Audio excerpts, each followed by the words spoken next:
So this is 270B, and just to make sure everyone has an idea what's going on, this course is called Musical Cognitive Science, except it's not.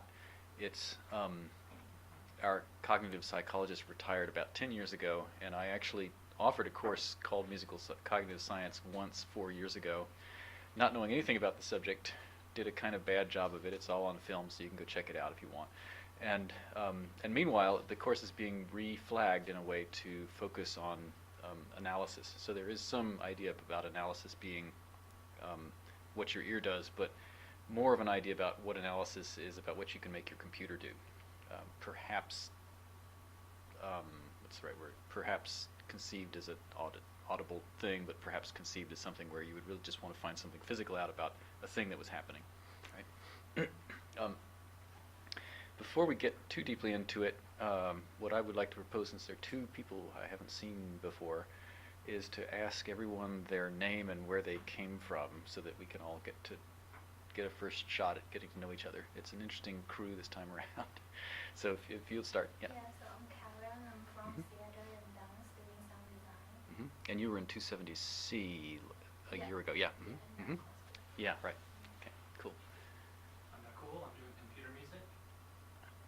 I'm Dave. I'm from computer music. I'm Gustav. I'm from Technical University in Berlin. Audio computer. Oh, so you're studying with Weinzierl? Yes, exactly. Yeah, okay, cool. And is this your first quarter here, or were you here in the?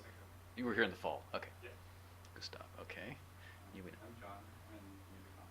Right. I'm Stella. I'm in second year computer music. Right. I'm Jiwon. I'm an exchange student from Korea. Jion? Jiwon. Jiwon. And I'm Rowan from math. right, cool. Okay. So the way this course works is exactly the way 270C worked last year, which is to try to get you doing things. I'm just going to throw out challenges for you to try to do. Except in this course, the dance is I'm going to give you a sound, and you're going to try to analyze it and then synthesize something that sounds just like it. And the worst thing I'm going to ask you to do is to deal with a recording of me pouring a bunch of bubbly water into a glass. And if you that will come later in the quarter. I have an easy one to start off with. Oh, and I'm not going to be able to play this way. I have to do something else. Well, you can all hear this. Oh, maybe this will work. You never know about. No. Okay, you can hear it. There isn't very much low end in this particular thing. This is a real recording of crickets. Mostly one cricket. And it actually happened to me one time that I was working on a video that started outside and had a cricket sound in it, but the recording of the cricket was too noisy, and anyway there was a dog barking and problems. So I ended up having to re-synthesize the cricket sound. So this is a real example of something you might actually have to do someday, is is go back and make a sound that you have an example of, but make it in a way that you can actually use it in a video production context. So the now if I could make that happen over the speakers, this is part of what's not going to work. What we have to do is say something like audio device, okay, and oh wow, okay, there it is. Yeah, so you can hear the. Yeah, we don't want this in our video. Actually, there's no problem having background noise in a video, but the problem is when it stops, then it gets like, oh, where's the noise? And I didn't have a copy of the noise without the crickets. So then, hopeless, right? So here's what that sounds like when you analyze it and resynthesize it. Or at least when I did it. Oh. And now this one doesn't want to, this one just wants to download it for me. What is the difference between those two sounds? All right, find out. Okay, so what we're going to do now is go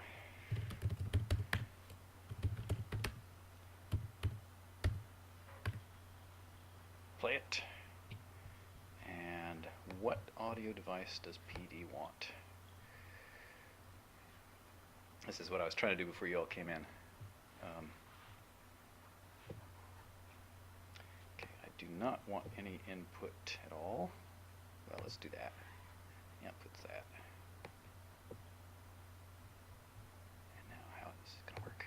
Yeah, here it is. Synthetic crickets. All right. So if you can do that, you've done some analysis and resynthesis. I thought that was easy, and I actually assigned that 2 years ago when I first tried to teach this course, and no one was able to do it. So maybe it's not quite as easy as I thought it was. People, made stuff that was basically, yeah, I could tell you're trying to make a cricket, but it was actually hard to make even that. That sounds like a synthesizer doing a good job of being a cricket, right? It turns out that's not so easy. And it's a good thing to know how to do, how to get sounds. So I think this is not a bad thing to ask people to try. So what will happen in the course is over the length of it, I'll throw out 4 of these things, and during class time I will have you present your attempts to make these things. The first one being in, I believe, 3 weeks, January 29th. 3 weeks, so that you have time to figure out what kind of tool set chain you want to use and what kind of analysis technique you want to use. So here's the funny part. I'm not going to tell you what kind of analysis to use. So it's completely up to you to figure out what kind of analysis synthesis kind of approach to try to make to do this. And further, I'm not going to tell you what software to use either. So you can use MATLAB, or you can use PD, or you can use SuperCollider or anything. Which it sounds like I'm making you a huge gift, because you can just obviously just sink into your own favorite, set ways of doing things. But that actually isn't a huge gift at all, because you will probably find out that you have to invent something that you don't know how to do in order to make this thing happen. That, at least, is my guess. And the reason I'm telling you that is to tell you this. The things that are on the first week of the syllabus will only help you in a very limited way in order to try to do this, I think. I'm not dead sure, but but I'm not really sure that's what you want to be able to do. Oh, hi. Yeah. Okay. So that's where that is. And the next thing I have to do is apologize, because I realize I have to change the syllabus very slightly. I thought about the syllabus and rethought it and decided to make a better syllabus, and then I realized that, gee, I'm teaching a seminar in Fourier techniques in the spring, and there might be people coming into that seminar who are not in this course, so I need to go easy on the Fourier analysis, because if you want to really know about it, you can just come back next quarter and find out much more than you need to know about Fourier analysis and resynthesis. So I'm not going to emphasize Fourier analysis and synthesis as much as the syllabus says I am going to. And this is a late realization, so I didn't even try to change the syllabus. I'm just going to start in on a thing that is sort of, well, let's just say you could always do Fourier analysis with window size of 1 sample. And then what you have is an envelope follower. So envelope following is actually a special case of Fourier analysis, about which you can say things that you can't necessarily say about all instances of Fourier analysis. So what I'll do is start out just by trying to gauge the momentary power of a sound and show you how that gets complicated. And then after you despair of even understanding how to deal with that, then I'll give you about 3 hours worth of Fourier analysis and analysis techniques, blowing off the resynthesis for later. And for the rest of it, I think I can stick to what the syllabus is. And so my view of what needs doing is sort of a quick survey of all of the sort of classes of techniques that people use to do things, and that is things like Fourier analysis, things like spectral envelope estimation that is not Fourier analysis, which gets into estimates of loudness and timbre. Although that has to come with a bunch of disclaimers, because timbre means different things to different people, and so there's an interesting sort of detour that we have to go on there, or could go on there, probably should. Least squares estimation techniques. This is a thing that just that there's a lot of in the literature, which is something like, I've got this sound and I have all these putative sounds that could be components of it. Can you figure out how to make the components of the thing add up to the sound? As in, I have this piano chord, can you tell me what pitches are in it?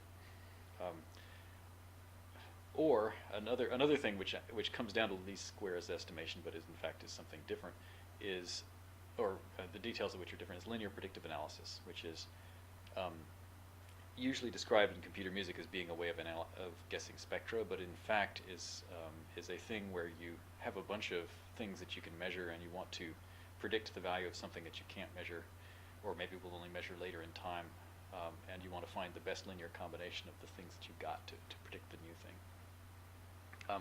That's linear prediction, and those all are examples of least squares estimation techniques.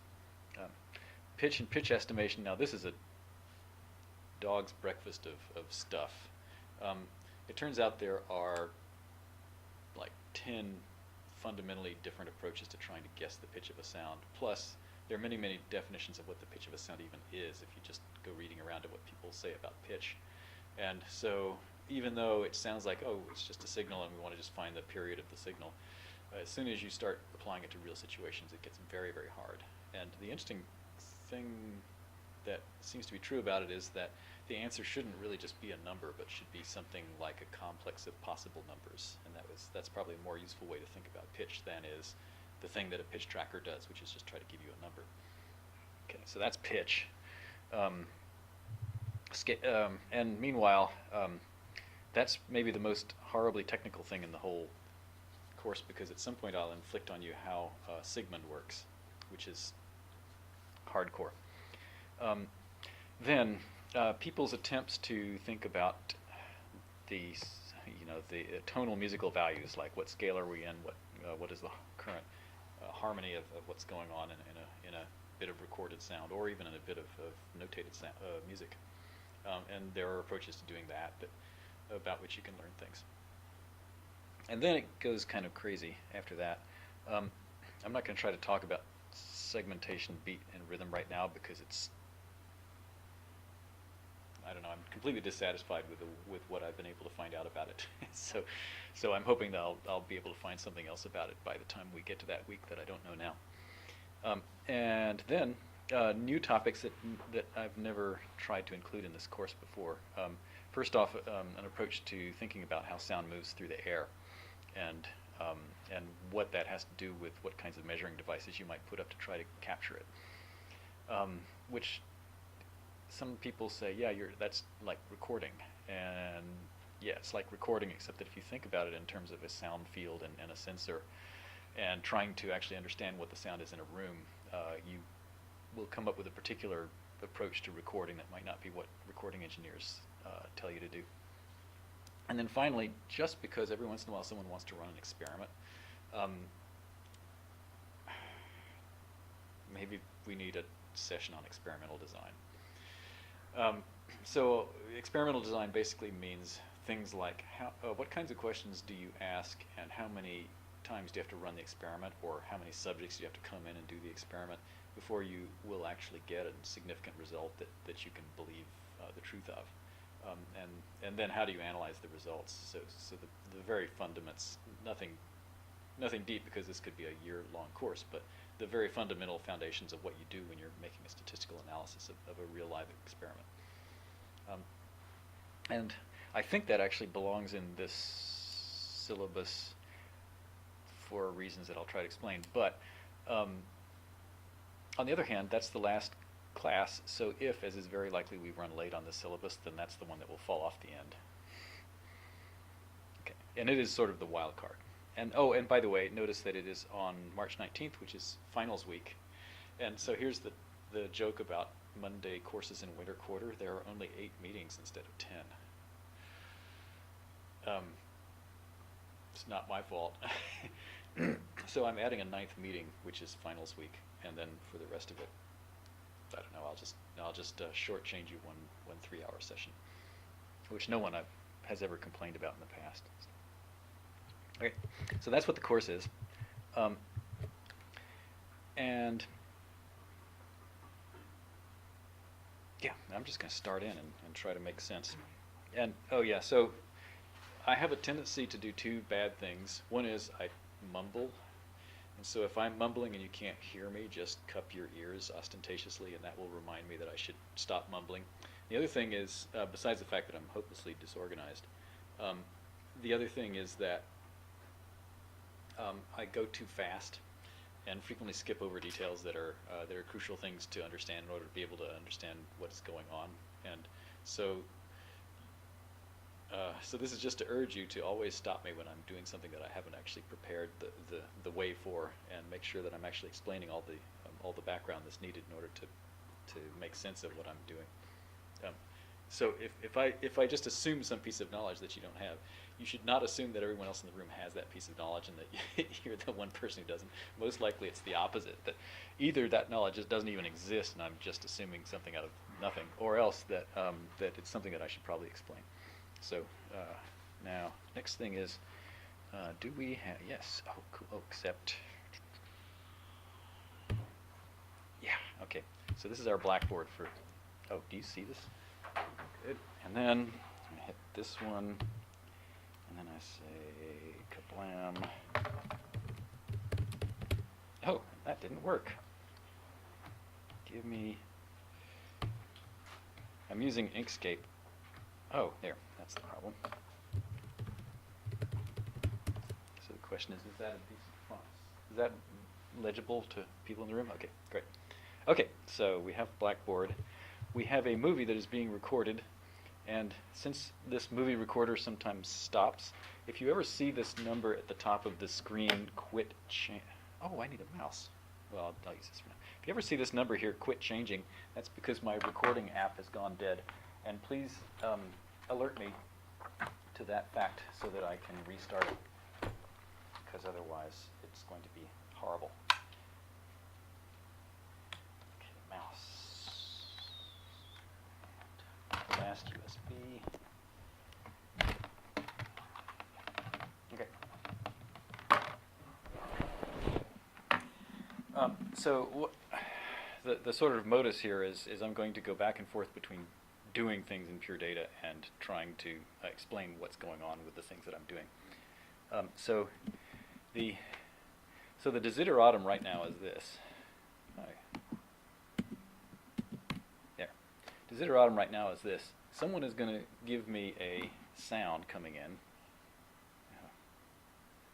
Learn. I'm busy learning what's going on. Oh, hey, that's cool. But that is not what I wanted to do. Does it even have caps lock? Huh. Oh. Sorry. I'm learning this program still, although I practiced this morning. Obviously I didn't practice hard enough. Okay.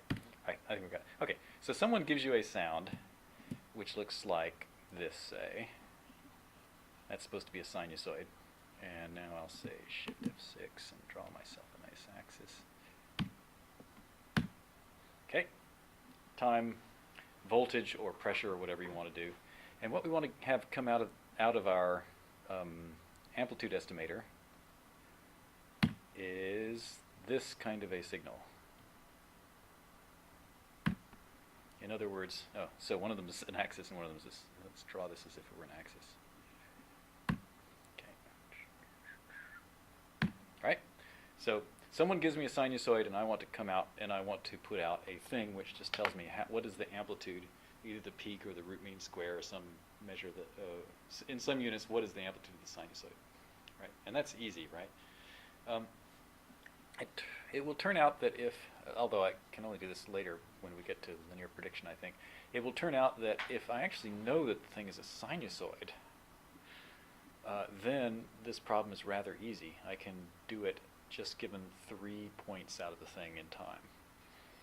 But if the thing is an arbitrary sound, which is to say it might be a sinusoid or a collection of sinusoids added together or something else that can't even be represented cleanly that way, then the problem becomes very, very hard. And the technique that tells me the exact answer for the sinusoid will not tell me a good answer if I use it on a real sound.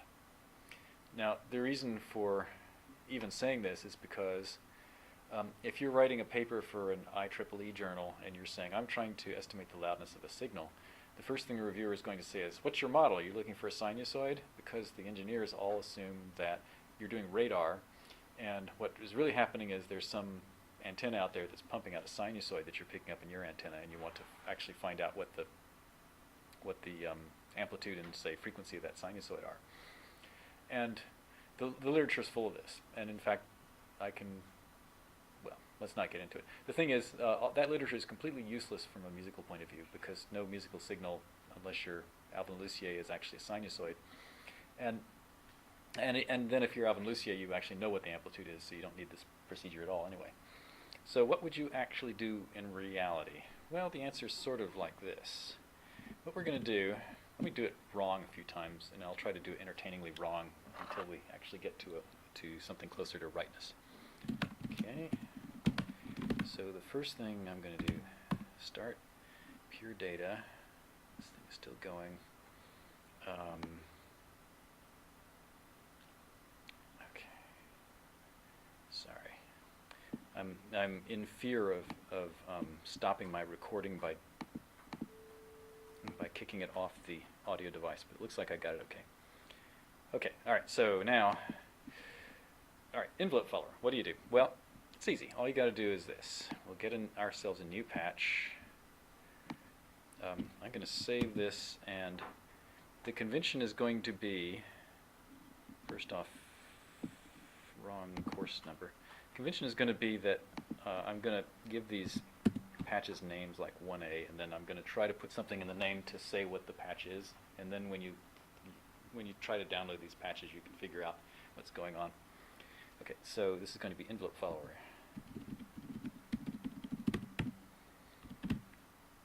Like that.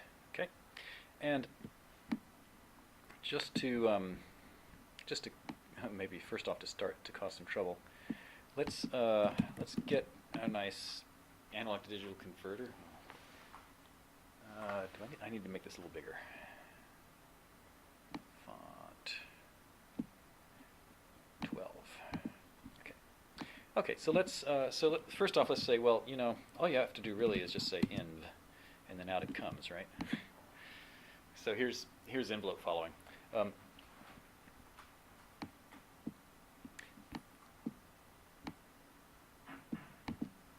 Observation number 1, which every computer musician knows, this is wrong. It is not actually the case that first off, what's coming in is my microphone on this computer, which is a bad mic, but I'm using the good mic for the recording. And what's coming out is in decibels, with the convention that 100 decibels is the loudest possible sound. So right now it's hovering around 65 or so decibels, which is to say 35 decibels below maximum. That's not really the sound that's coming to this microphone. There's a thing that's happening which you will see if I start graphing this. So let's graph it. We'll need this anyway. So we're going to put an array, and I'm going. How big do I want it? How about a tenth of a second?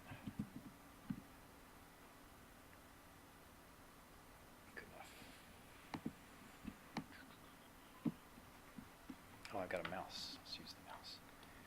And then I really want to make this thing have a large width.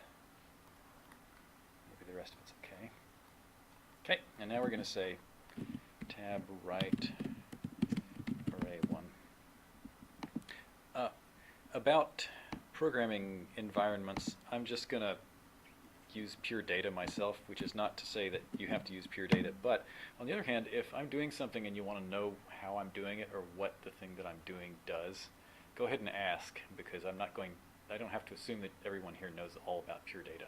And every once in a while I use an advanced feature because I know every feature of this program. I'm just going to rescale this so that the array looks tidy, and then we're going to see what kind of a signal we've got. I just have to do this. Oh, look at that.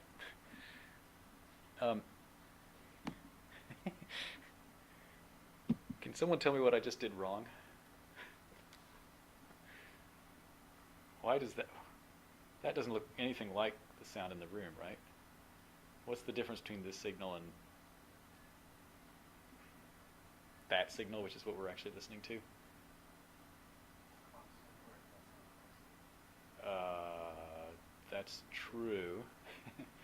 Yeah, actually what I wanted was a nice constant, and that was because I wanted to talk about the exact opposite problem, which is ADCs actually do frequently give you a DC value coming in, which is not actually part of the sound, and which makes envelope followers get happy even if there's no sound happening. But that's actually one step ahead of what's most fundamentally wrong here. No one here has ever done this, right? Scale wrong? Oh no, scaling's great. Yeah? Is it you talked during the recording? Ah, it's even better. I might have been talking, but I think I remember to shut up. But I hit the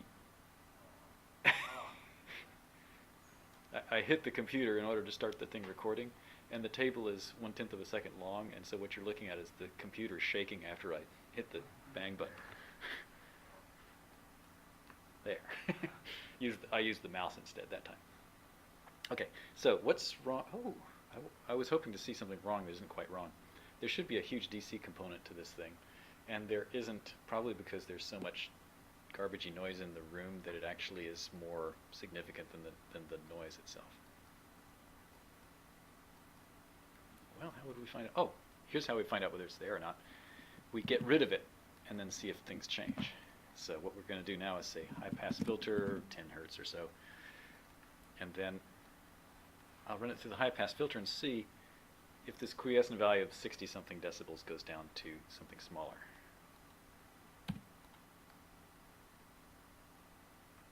Oh, can't read the numbers fast enough to really tell.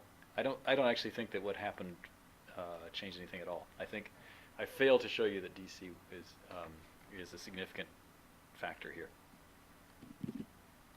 Maybe it's just not. All right. So there's what a nice constant sound looks like. Okay.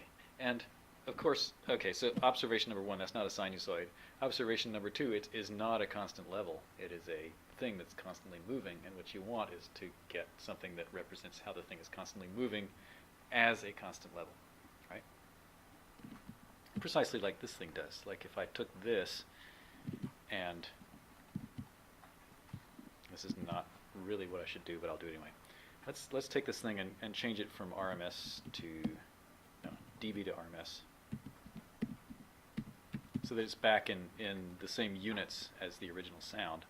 So now we're looking at numbers that are about the magnitude of the sound that's coming in. And then if I look at what that looks like instead of the actual sound, I get, now this is me being sloppy, right? Because what I'm doing is I'm running a control value which is moving at about 90 times a second into this audio input as if it were an audio, but it's fine. I mean, maybe I should use a line tilde or something, but it's fine just to be doing this the way it is. And so what you'll see is a whole bunch of step changes. Actually, some of them you don't even see. Going at 90 times a second. This is 1/10 of a second, so there should be about 9 steps in here. And each one of these things is a nice number that's approximately equal to all the other numbers, although not exactly. And that is clearly something hugely different from this. And now the question is going to be, well, how do you get from this thing to the thing that came out of ENV tilde? All right. Suggestions? I have a question. Why were there 10 steps in the last? So ENV tilde puts out 90 numbers a second, and the table that I made is 1/10 of a second long, and so it just has time for 9 outputs of ENV tilde to get there while it's graphing. Oh, I see. Okay. And yeah, and so if, well, I could go on about that. All right. So how would you do this if you had to do it yourself? Yeah, and here's where I should ask for suggestions. Like, what would if I just took this quickly changing sound and low passed it? All right. Well, let's do it. So I'll take this sound. Well, actually, since I've already high passed it, let's not high pass it. Let's take the, okay, so now we should be looking at something pretty similar. I'll see if that's still true. Oh, that was me. There. Okay. So let's just take this signal, which obviously did not look like that. It looks like this. And now we will low pass it. Let's low pass it to 10 hertz, which is to say it now moves at about the speed that the E and V tilde output was moving, in some way of thinking. It's not what we got.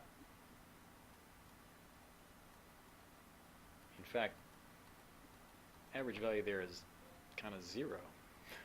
In fact, so one thing about an envelope follower, let's go back to the picture. You expect the envelope follower always to put out a positive output if it's putting out linear units. You don't expect it ever to say that the power of the signal that it's looking at is negative.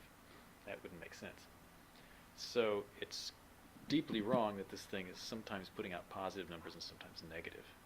Oh, by the way, the scale here is 1 is at top, 0 is in the middle, and -1 is at the bottom. All right. So it's negative just about as much of the time as it is positive. Okay, so low passing doesn't give you the true amplitude of the signal. All right. In fact, at this point, let's go back and try the same operation on the synthetic signal, because we'll need to do that soon anyway. So let's just say, how about an oscillator going at 440 hertz? So first off, what numbers are we getting out?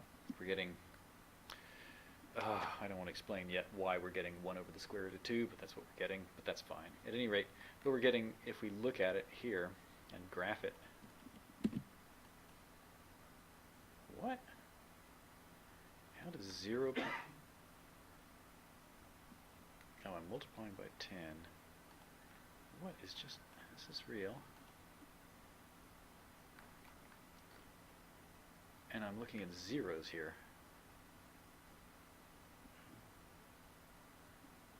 Oh, I have to disconnect this thing, or else it overrides the other area. Oh, and now I just jumped off the top of the world because this is too loud. I don't want to multiply this by 10. I want to do something like this. That was what I want to do to the ADC.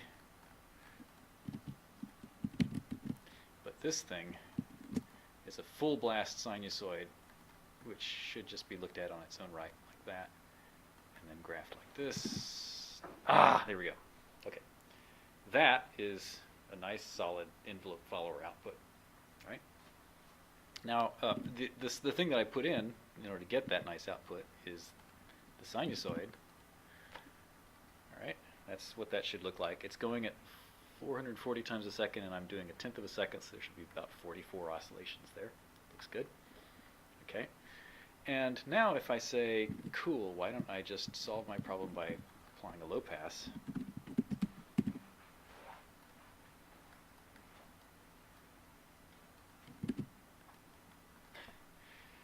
So does anyone know what happens when you take a 440 hertz sinusoid and low pass it at 10 hertz? What's the frequency of the sound that comes out?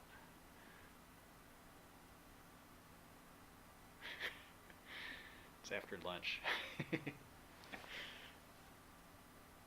you take a sinusoid and filter it, the output has the same frequency as the input.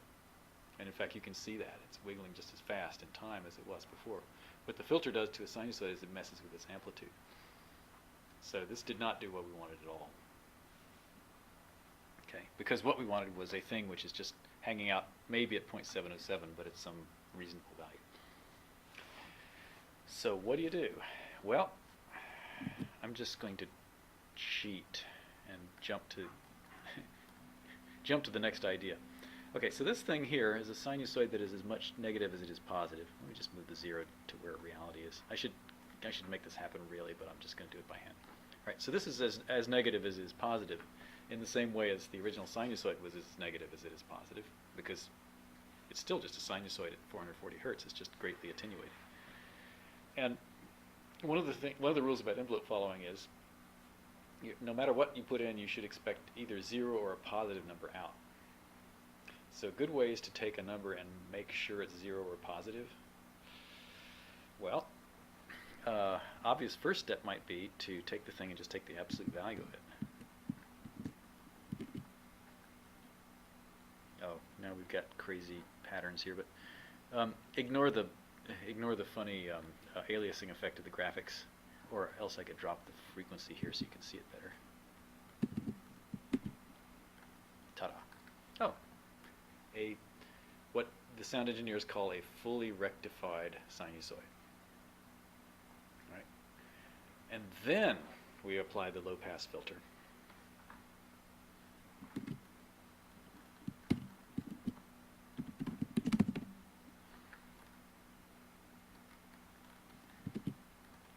And now we get,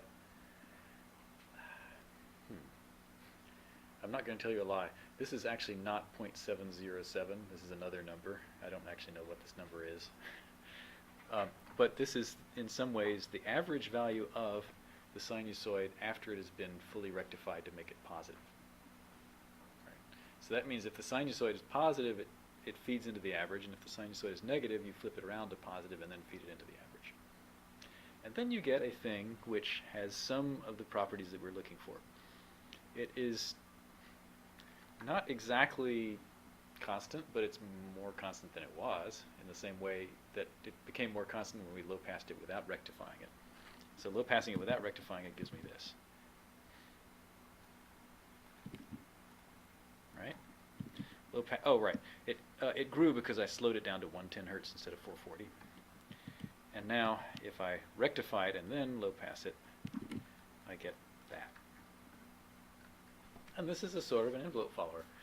If you now take this thing and use it on an analog synthesizer and use it to, say, control a pitch, you'll be very disappointed because the thing will still wiggle in a way that that is audible. In other words, we haven't really given ourselves a rock-solid answer yet, but we've given ourselves at least a first cut at it. The next thing that I should tell you is this. There are two things that I could have done to make this thing be rectified, that is to say, to make it have positive values. The one that I did was, as if I had 4 diodes, I just took the absolute value. The other thing that I could do is just take the thing and square it, which in pure data is taking the thing and multiplying it by itself. So what I'm going to do now, because I'm going to connect this to a bunch of stuff and I'm going to want to go back and forth, I'm going to just add nothing to it so I have only one outlet. So now I'm going to multiply it by, so this is just because I'm going to connect the ADC in here and I don't want to make a whole bunch of connections. I'm just going to put a plus for nothing, so I've only got one connection I have to remake. So here's the absolute, here's squaring it, and then I was going to just keep looking at it this way. Right. Okay. So absolute value gave me this kind of a signal. Squaring it gives me this kind of a signal. All right, different value, oh, and not really appreciably different. If you want to see the difference, I have to make this problem harder. So let's go down, let's go way down in frequency, 30 hertz. There we go. So 30 hertz rectified and not filtered, looks like that. 30 hertz squared and not filtered. Does anyone know what happens when you square a sinusoid? Okay, this is good because this gives me a moment to, first off, give myself an output tilde thing and to test the output.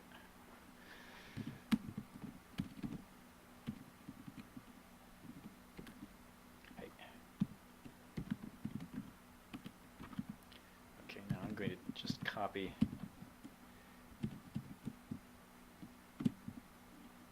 Oh no. Copy my little output device there. The movie's still going. Okay, good. All right, and now I'm going to say output. Now I'm going to say, actually, I want 60 hertz, not 30 hertz. So we can actually hear it.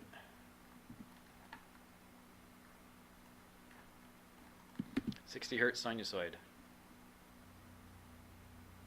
Lovely. Is that really right?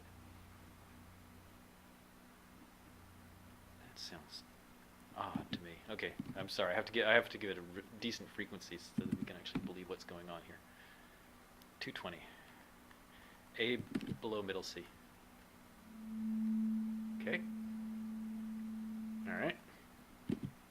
So you've all been thinking about what's going to happen when I square it, right? Okay, so I'm going to take it and multiply it by itself. Actually, I already did it here, so let's simplify life by just grabbing it. And now we listen to the squared signal.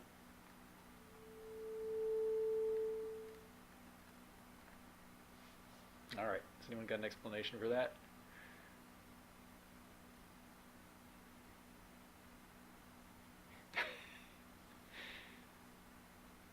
I have to do something to wake you guys up. I mean, it makes sense since there's no more negative values, so they get put back over and the positive value. Well, yeah, but now if I now here.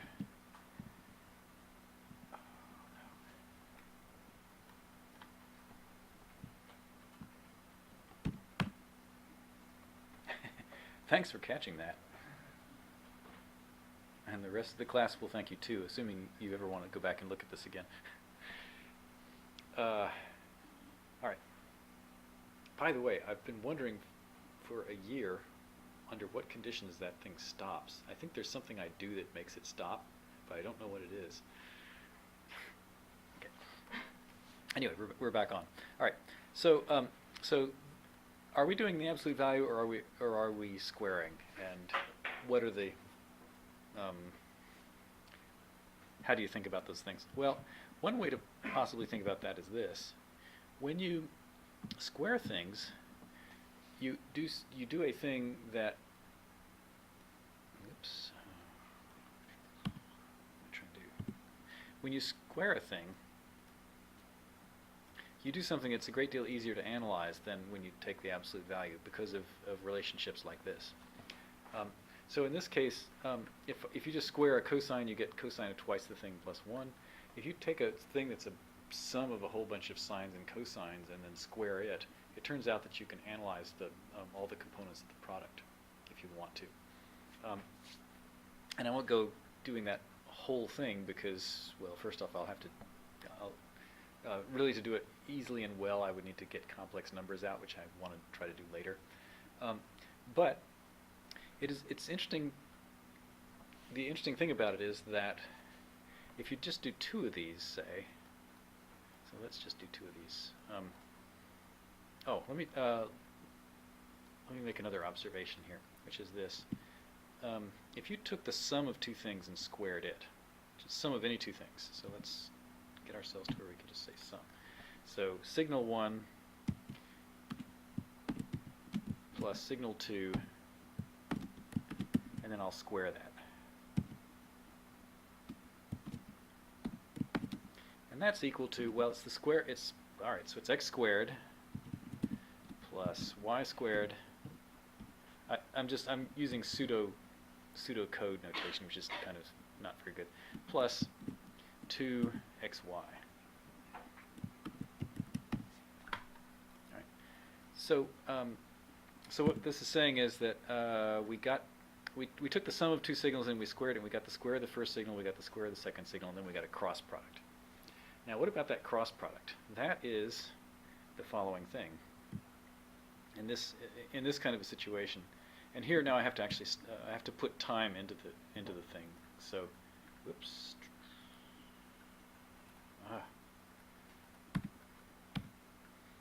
What am I doing? I'm trying to get. Okay. So now I'm going to say another thing here, which is the general thing is this: cosine of A times cosine of B. And it multiply 2 cosines. So how do you predict what that gives you? Well, the answer is it's a half of something again, and the thing it's a half of is the cosine of the sum and the cosine of the difference.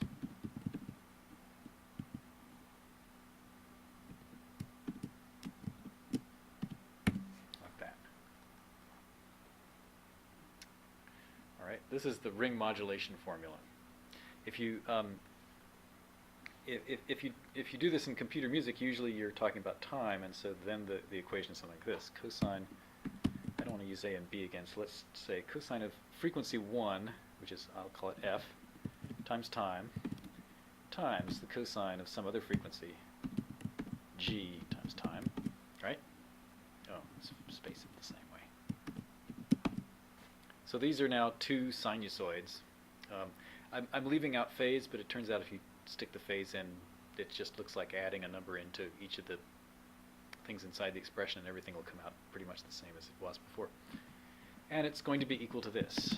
Well, it's the cosine of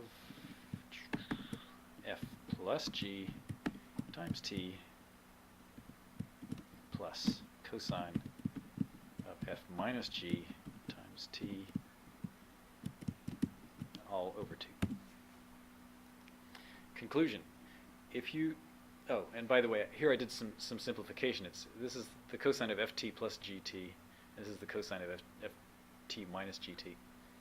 And, but it looks like number times t, and this number is a frequency, so what we get out is a thing which is the sum of the two frequencies and a thing which is the difference of the two frequencies.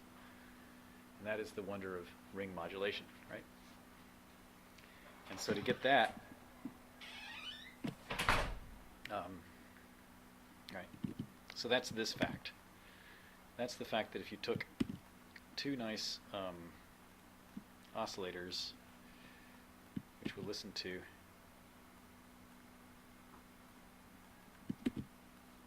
oh wait, they're the same frequency, that's not so great.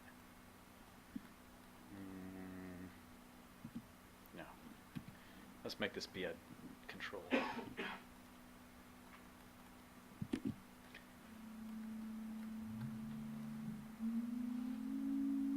Right? Then if I took those two nice signals and multiplied them and listen to the output,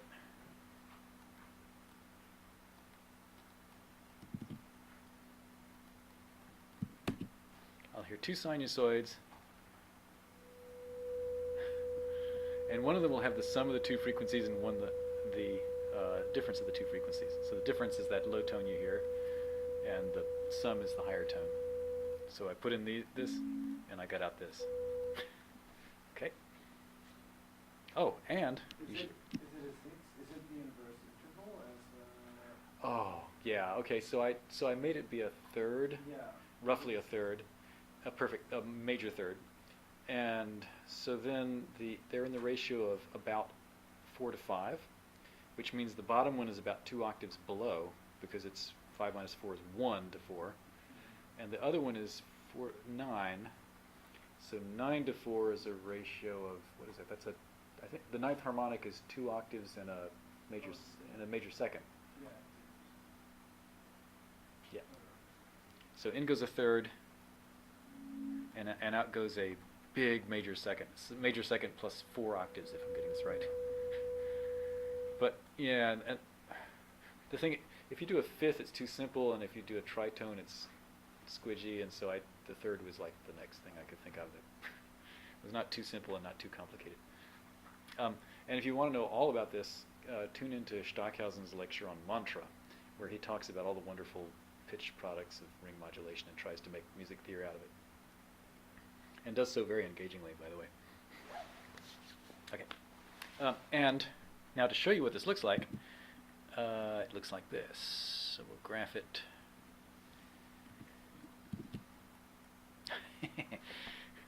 That's about what it should look like. What you see is a superposition. Okay, now I multiplied two sinusoids, and what I get looks like a superposition of two sinusoids. That's to say, a sum of two sinusoids, one of which is moving kind of slowly, and the other which is moving kind of fast. Now, the reason I'm telling you this is because, going back over to the theory side, if I took two sinusoids and, all right, if I took two sinusoids and squared them, and squared the sum, what I get is the square of the first thing, and the square of the first thing has this nice DC component in it. This is what happens when you square a single sinusoid. So each one of them gets squared individually, and then there's another term, which is the product of the two, which contains two frequency components but they're not zero. One of them is the sum and one of them is the difference of the two frequencies. This is also two frequency components. This is a special case where one of the frequency components has zero frequency. So a sinusoid that has zero frequency might be zero, but might just be a constant, depending on what the phase of the thing is. And this is why you can now low-pass filter this thing and just harvest these values of 1 here. In other words, if I took this whole mess, this sum of two sinusoids, I took it and squared it and then low-passed it so harshly that I got rid of all the moving components and picked out only DC, only the fixed component, I would pick up a 1 for the first cosine and a 1 half, because we're going to divide by 2. And I would pick up a 1 half for the second cosine. And lo and behold, I would get this. All right, so what you're looking at now is the, except I want to use these exact ones. So let's hook these into this. Let's get rid of these. Okay, I'm going to check and see if this is still working. Oh, I don't need this multiply. Oh, I can simplify my life considerably now. Here's the sound we had. Whoops. I did something horrible. Interesting. We got the...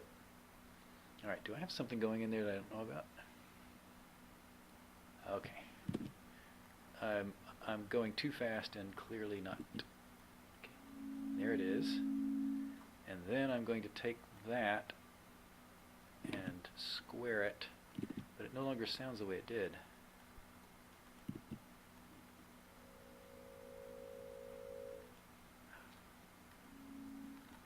What am I doing wrong?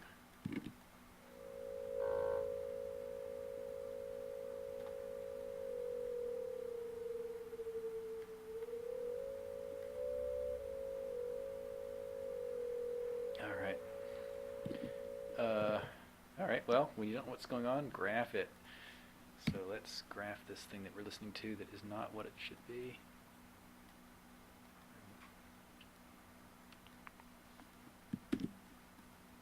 Ooh, look at that. Oh, right. Sorry. What I told you I was going to do is not what I did. What I told you I was going to do is multiply these two things. And what I did was add them and then square it, which I was going to do later. So first off, here is the thing. Okay, there's my nice big chord again. And that is the thing that I had graphed that looked like this. All right. Now what we're going to do is we're going to take that thing and square it, and then look at the square of the signal. And that will look like this. Okay, so we're listening to it, and then we'll square it and listen to that. Actually, I'm not even sure we care what it sounds like, although since we're computer musicians, we're always curious what things sound like. So let's listen to it. Okay. There is the sum of the, well,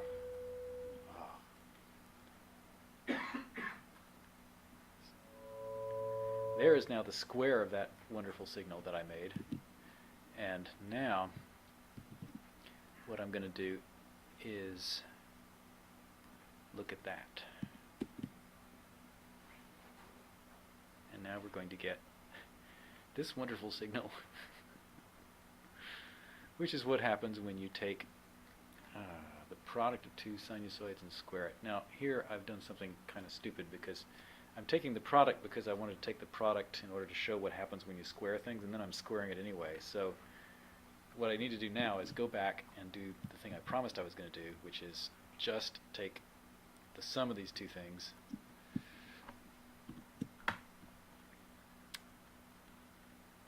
first off. What does that look like? Okay, good. Sum of two sinusoids, and then I'm going to take that and square it. Okay, so first off, I've changed the experiment slightly on you because I squared twice. So here's now the nice major third. here's what the major third itself looks like as a waveform. Okay, and now what's going to happen when we square that is this.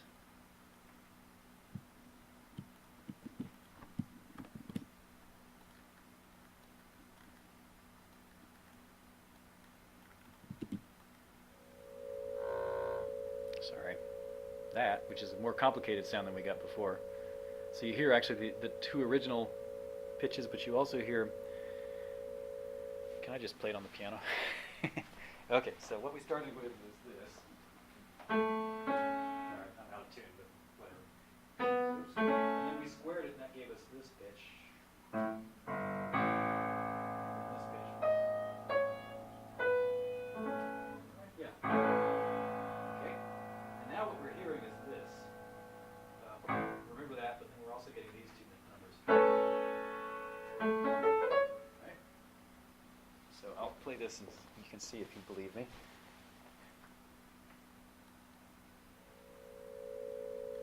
Oh, we're not hearing the middle octave because we're just getting the products and not the two pitches that went in. So there are 4 pitches there, which is never write this chord because it's ugly, but here it is. Right? Okay. And what does that look like? That looks like this. And now we're going to have scaling problems. So just to make this be reasonable, I'm going to, oh, you know what? Just to make it be reasonable, I'm going to scroll to where we can look at it. There! So that's what happens when you make 2 sinusoids that are beating, and then you square it in order to rectify it, that's to say to make it positive. Well, it seems correct. Like when the 2 sinusoids are out of phase,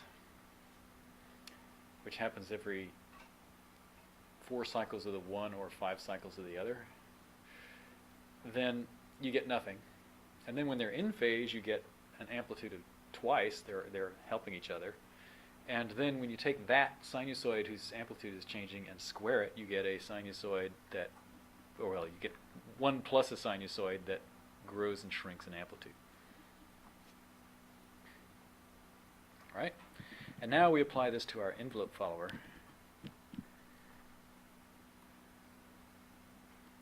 By the way, it's completely unintentional that I let the graph go out like that, but it's actually a nice, happy result. Okay, so now what I'm going to do is take that and low pass it.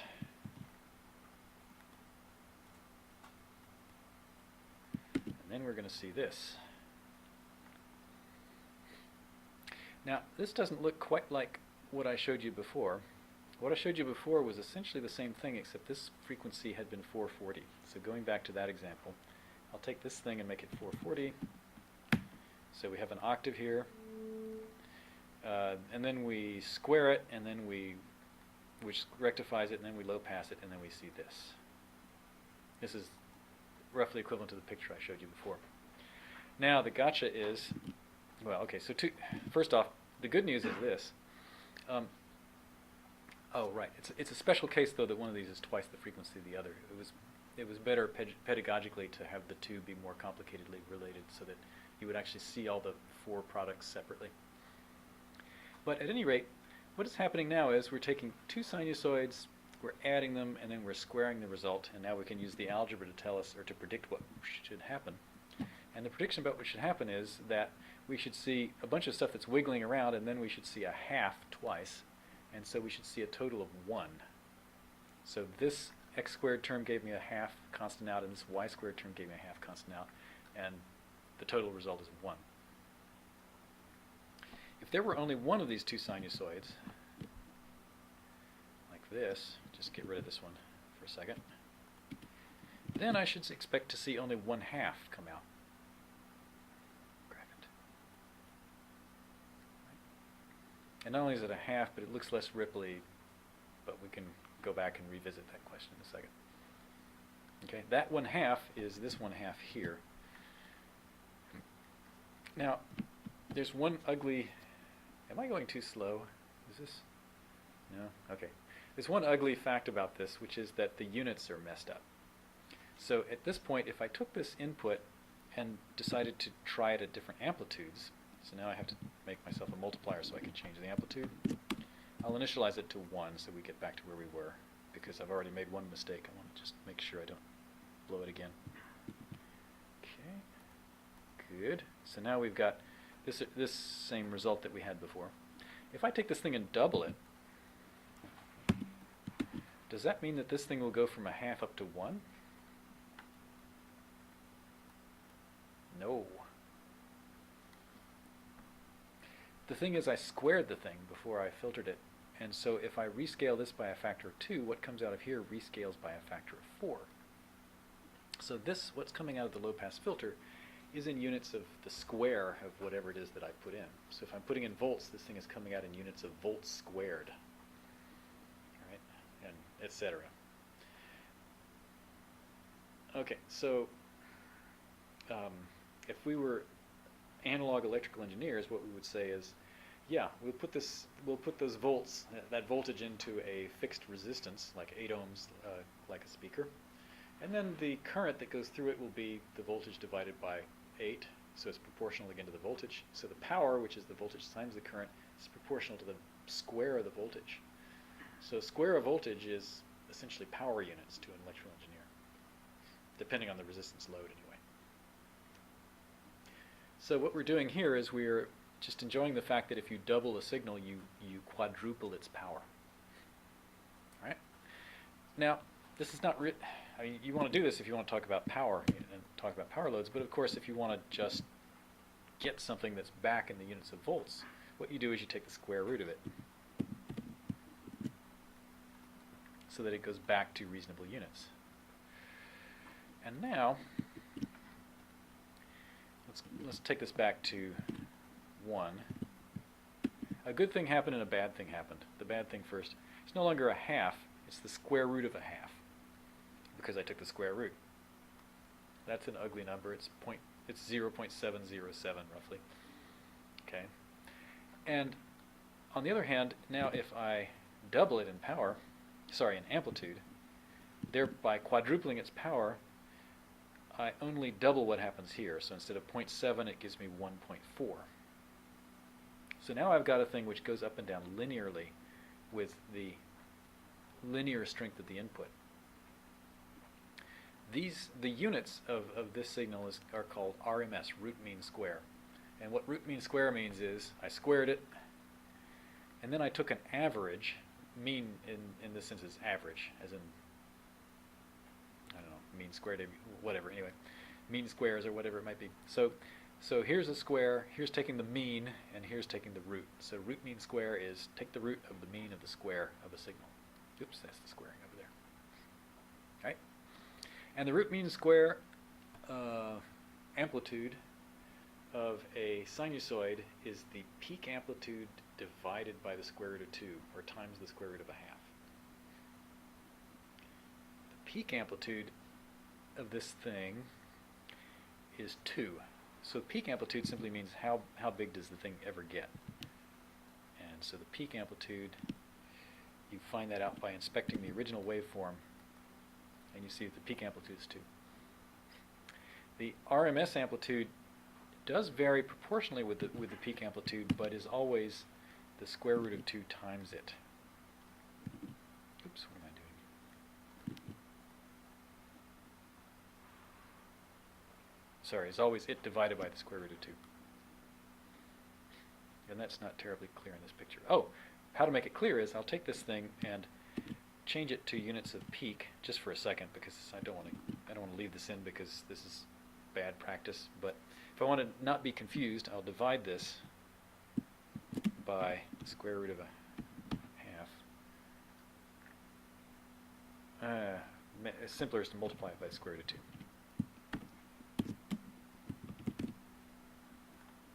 And then I get a nice envelope follower output that truly follows the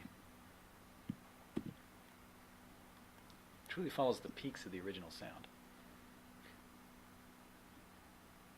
So now the peaks are 2, or to make it easier to see, I'll multiply it only by 1, so the peak amplitude is 1, and now my measurement of the peak amplitude looks like 1.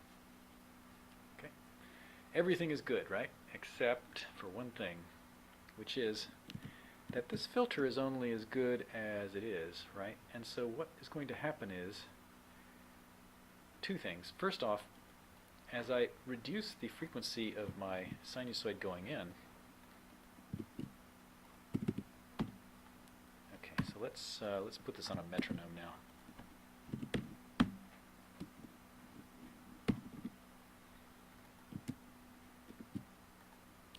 And now I really should have put a proper bang here.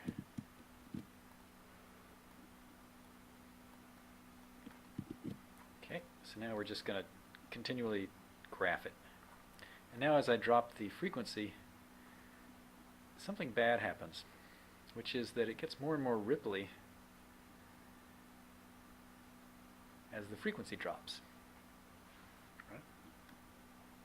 So if I give it a nice safe frequency like 440, yeah, it's giving me a good stable estimation of the amplitude. But now if I say, yeah, I'm looking at a 15 hertz tone, then I'm just getting all kinds of wiggling. Right? And the reason for that is that this low pass doesn't really get completely rid of the low frequency, sorry, doesn't really get rid of the other part of this. So when I squared this 15 hertz tone, say, I got DC and I got 30 hertz. Right? And 30 hertz going through a 10 hertz low pass filter probably cuts it off by, what is it, 6 dB per octave? It probably cuts it down by 12 dB, which is a linear factor of 4. Which is not nothing. So we didn't completely filter out the fact that this thing was wiggling. And furthermore, that sounds like that's not a, let's just not put in low frequencies, right? And if you don't put in low frequencies, then of course you don't have a problem, right? So here's a reasonable frequency. Actually, here's a totally reasonable frequency. Now I'll give it another one. And it's doing fine. It's just saying, oh wait, it's not doing fine. Why did that happen? That has a power of 1. This has a power of 1. Oh, yeah, this is correct. I'm taking, I promised you I was going to get rid of this. I'll get rid of it in a second. But at any rate, notice now that the RMS amplitude of the sum of two unit sinusoids is not 2 as we would expect, but is in fact square root of 2. And that's because we took the square root to get the thing into reasonable units. So you take two sinusoids that have different pitches and add them, their powers add. So you put a watt of 220ness and a watt of 440ness in, you get 2 watts of stuff. But then, if you try to take the root mean square amplitude of that, you're going to get the square root of 2 square root of watts. So the signal strength, in some sense, of the sum of these two sinusoids is only roughly 40% more than the one of them, and not twice it anymore. Okay, now I'm going to get rid of the square root of 2 thing because it's going to be confusing later.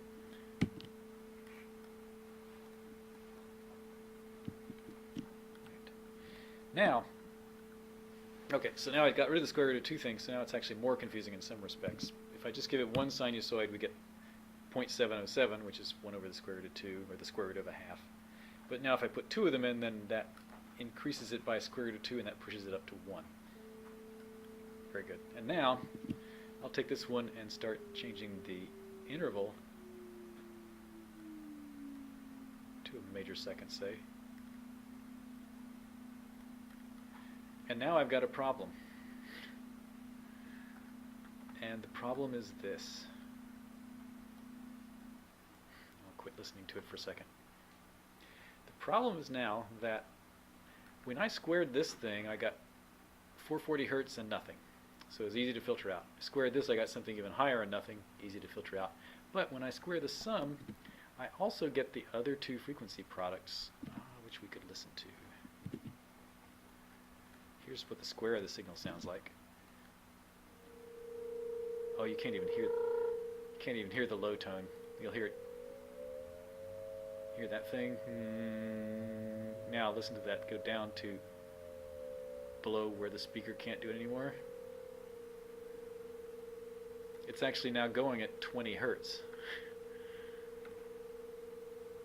And that 20 hertz is not getting adequately filtered out by this low-pass filter. Right? This is envelope following. This is the simplest thing in the world, and it's already, well, of course, I'm going kind of slow because I'm being careful to really fill in all the blanks here, but you could worry about this for days and days. Okay, so now what happened is this. I took two, all right, so I'm taking the sum of two signals and multiplying them, and one of the things that comes out is the cross product. In fact, that's the thing that's there when you put them together that wasn't there when you tried them separately. And this cross product is of the form cosine of the one times the cosine of the other, and that has a component in it which is the difference of the two frequencies. So every envelope follower has a ring modulator stuck in it. And that ring modulator, if it ever generates a frequency product that gets past the low pass in any reasonable amount, then I will get this kind of a thing.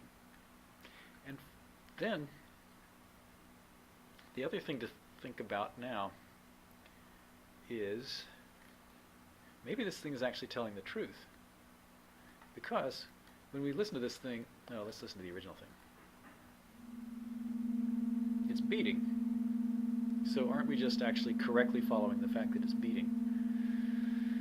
Well, yeah, but on the other hand, if I get it to where the beating is too fast for you to hear, up around 30 hertz,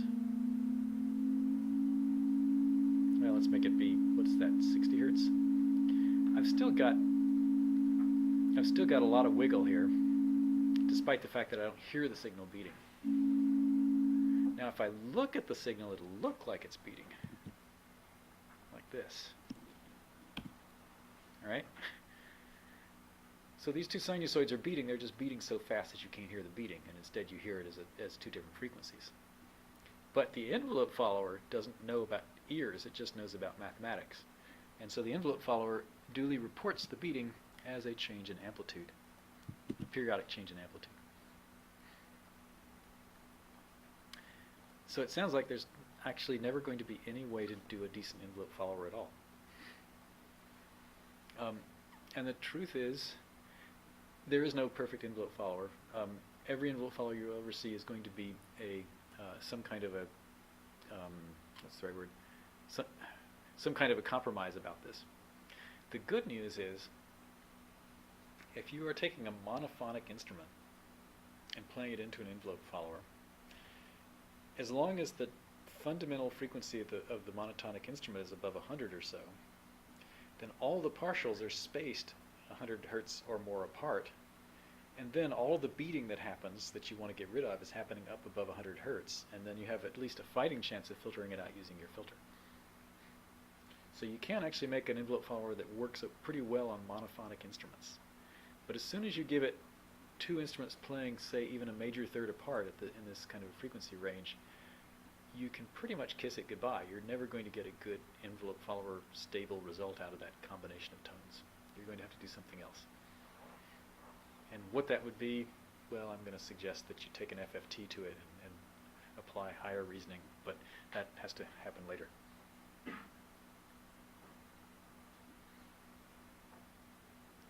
All right. Now there was one other matter I wanted to add to that. What was it? Well, maybe that's enough to get you good and scared anyway. Okay. So, right. Unfortunately, this is not a very fast matter. This is a slow matter. Now let's fix this by slowing the low pass filter down. So this is major third, cool, but except we're seeing this envelope follower give us all this up and down in the answer, and we don't want to see as much of that. So I'll just say, instead of low passing at 10 hertz, let's low pass it at 1 hertz. And then we get a nice stable result. But there's a horrible cost, which is this. Let me go back to graphing it the way I was graphing it before, so you can see a whole tenth of a second. Or do you even want more? I don't know.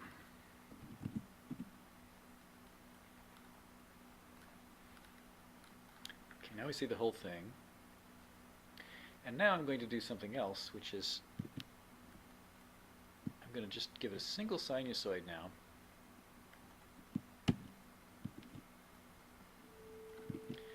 except I'm going to turn it on and off.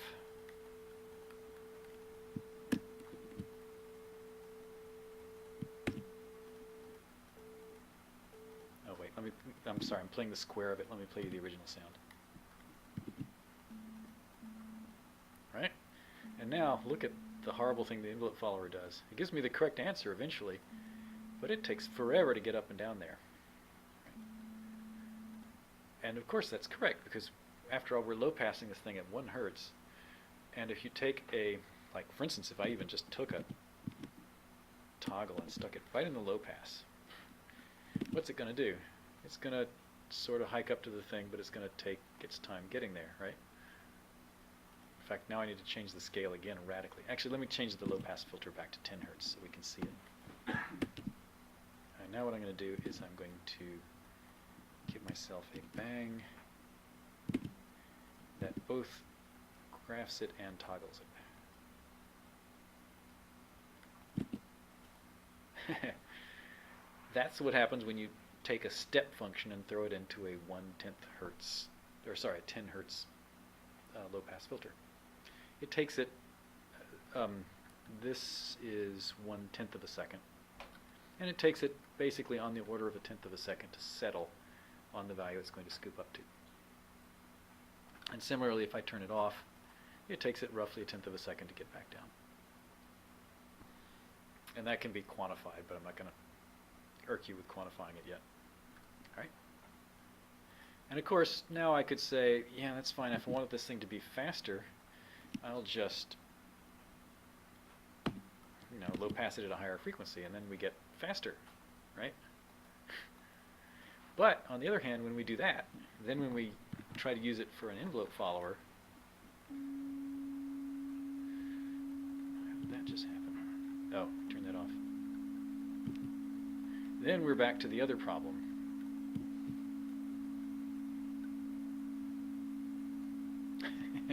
Which is, wait a second, that's even worse. Well, maybe that's the truth though. Yeah. So the faster you ask it to do this, the worse your rippling is going to be. So here's where we were before. But that was kind of a little too slow. So if I make it kind of decently fast, then suddenly it becomes completely dysfunctional.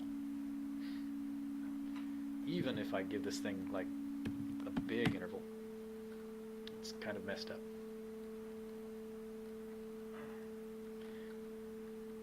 All right, so there's a trade-off. And this happens all the time in all forms of signal analysis. This is simply the simplest example of it that I know of. The trade-off is the faster you want the thing to react, the more it reacts to ephemera. Well, I guess that's obvious, but the more ripple you're going to get. You're either going to have the thing be too slow for your liking, or else you're going to have it be too ripply for your liking. And there simply is no general way of avoiding either the ripple or the too slowness. And so a great deal of what signal analysis is trying to work around that limitation and get to where you can actually get usable results out of a thing despite the fact that there's this limitation here. All right. So what would happen if the low pass value was dynamic from onset to? Oh, like if you Like knew onset is, if you knew when the onset was, you could make it be real fast right at that onset and then gradually slow down. And then what you would get is right at the attack you get a lot of crazy stuff, but then it would hone in on the correct value. That's interesting. Of course, you'd have to know when the attack was. Right. You're right. Yeah, but for instance, if you were setting it off yourself, then if you were setting off some kind of physical instrument and just needed to measure its amplitude, that would be one way to get it both a fast and eventually an accurate answer. And then the question, yeah, and then the answer is as accurate as you want. It's just a question of you have to wait for the accuracy.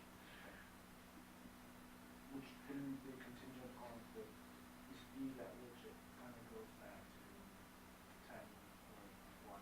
I guess, yeah. And you would just set that somehow, right?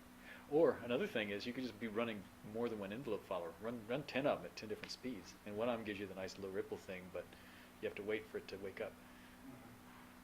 And one of them gives you fast but ripply, and then maybe they're useful for different purposes.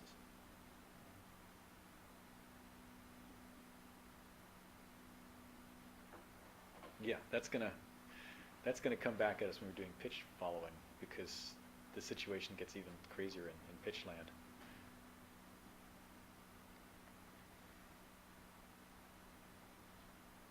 This is maybe a good moment to stop for a few minutes and let people clear their brains out.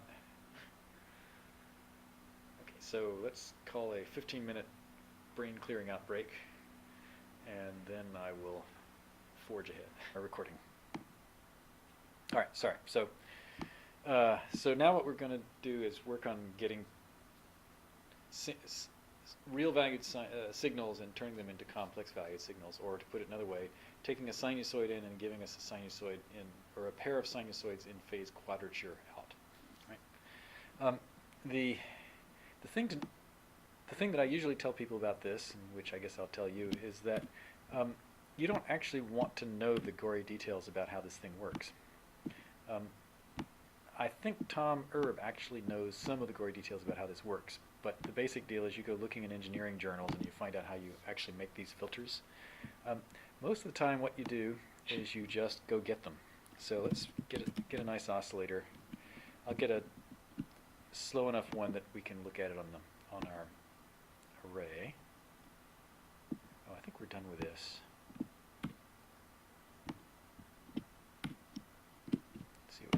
All right, sinusoid. Now what I'm going to do is, let's slow it down even a little bit more, so that we can really see what's going on. Now what I'm going to do is make another array, and I'm going to fit it in the previous graph. Let's go into last graph. That's fine, and I think we're at 4410 again. All right, and I don't see anything. Oh, I didn't do it. All right, I don't know what happened there. Maybe there's something I shouldn't like about that.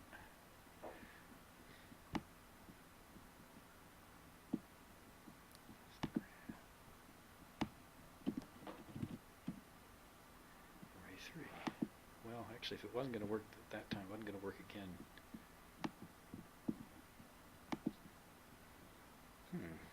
All right. I think I have an idea what might be going wrong. Let's give up and start over, because I think it might think the last graph was actually in the previous patch.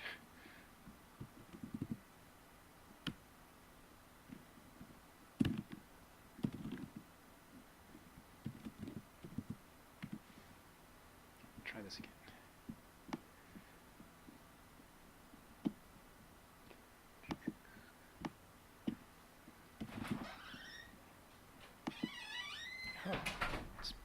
It's putting it here.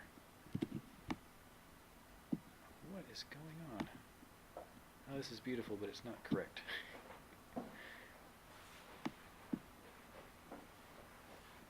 All right, that just doesn't work anymore. Let's not worry about it, and let's get rid of that. How can I get rid of it now?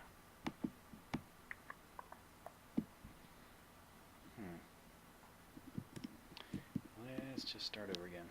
I think I'm discovering something I don't want to discover.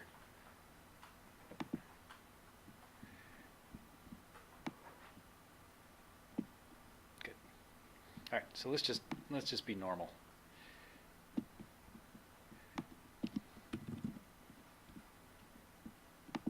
Okay.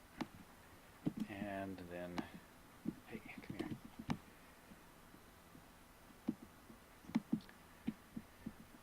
And now I think I made it 500 wide.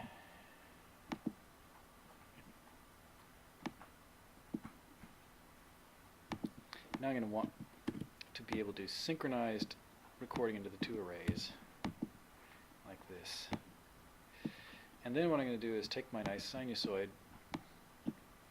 and run it through Deus Ex Machina, this thing called Hilbert, tilde.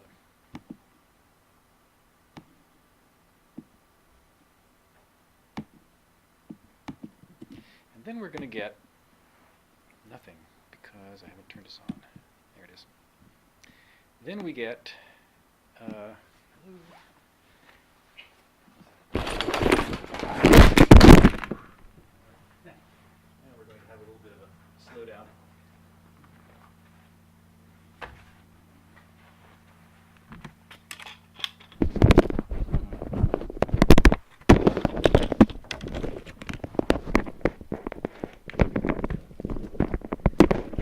Almost correct. The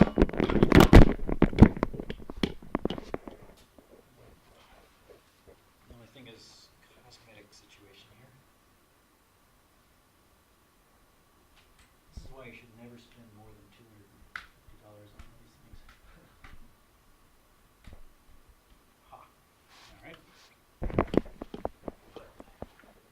On the other hand, you should spend plenty of money on your extension cords. Make sure they're much longer than you need. Okay. Now, are we still recording? Yeah. Okay, very good. That was recorded for posterity. Okay, so now what we got is some funniness at the beginning, which we will ignore. Bring this all the way through. What's going on here? Oh. I'm graphing the same thing in the two. Let's try this again. Okay, is the filter actually the filter in PD? Sorry, what? Is the filter like actually the filter in PD, or do you have to? The Hilbert transform is non-causal. The actual Hilbert transform, this is amazing, is you take the function and you convolve it with the function 1 over x, which is a hyperboloid that goes, I'm negative, I'm negative, I'm negative, I'm real negative, I'm real positive, and then it slips back down to 0. That horrible signal, which you can never actually play, and which not only has infinite voltage, but also has infinite extent of time. If you took that and convolved it with a sinusoid, you would get a sinusoid 90 degrees out. Right. Oh well. I would try to answer it a lot more. I was wondering if the Hilbert's like the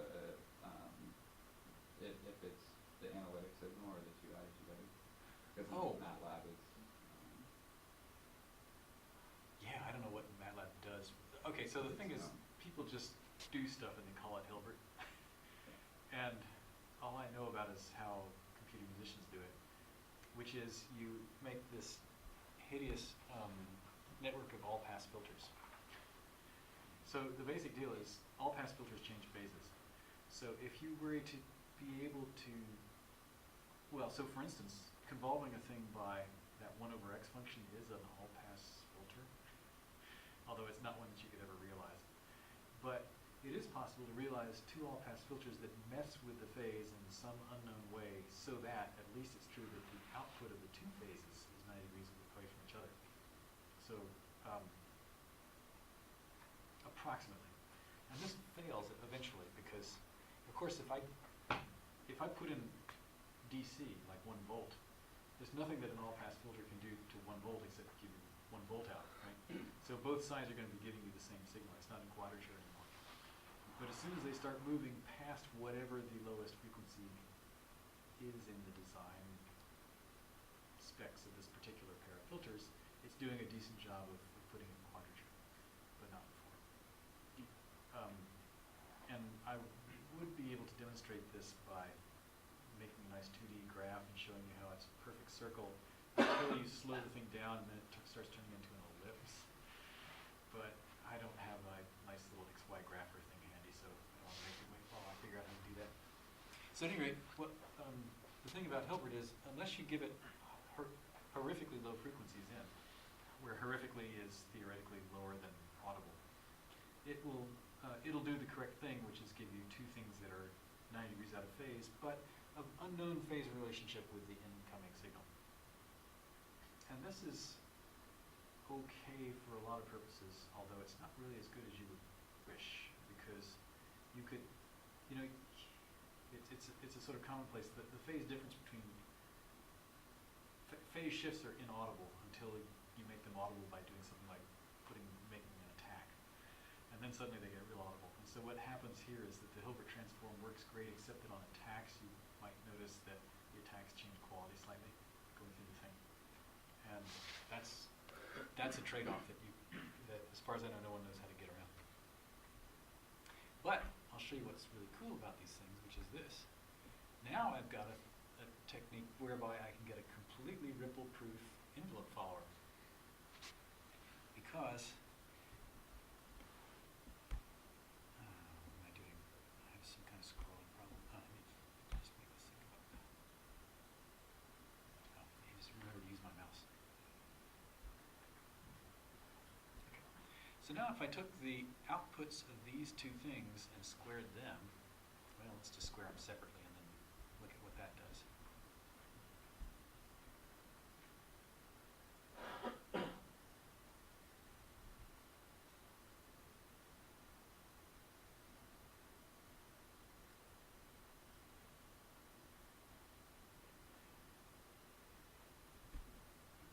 Graph. Okay, now what you're looking at is the square of the two. One of them is 90 degrees out from the other. But since these two things since the squares happen at twice the frequency, those squares are actually 180 degrees out from each other, which I'll verify by just superposing them. Not exactly quite, well, who knows? It's as right as I can see anyway. And then if you took those two things and just added them,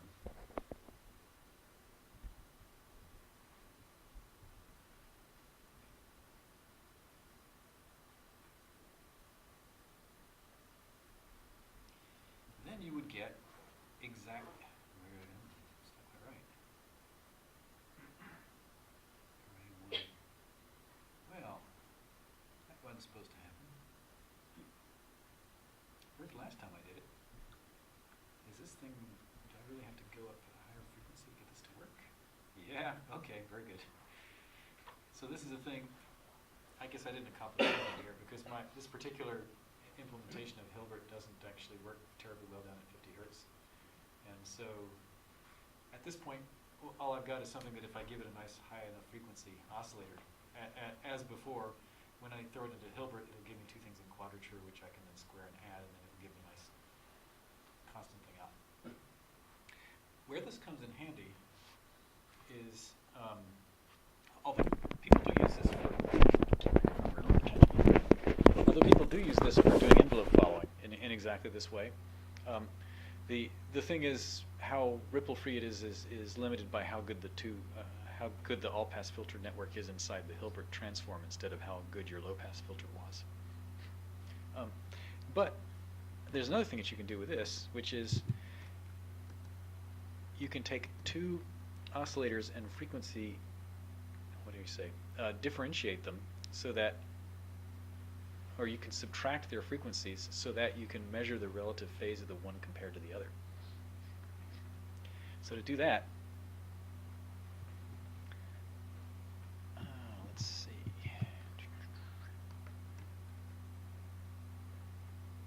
Sorry, I'm having, well, all right, so let's do that. So what you do then is this. You take, first off, let me just make a frequency shifter so you can all believe that I'm doing frequency shifting. All right, so first off, let's get rid of all the stuff that we don't need.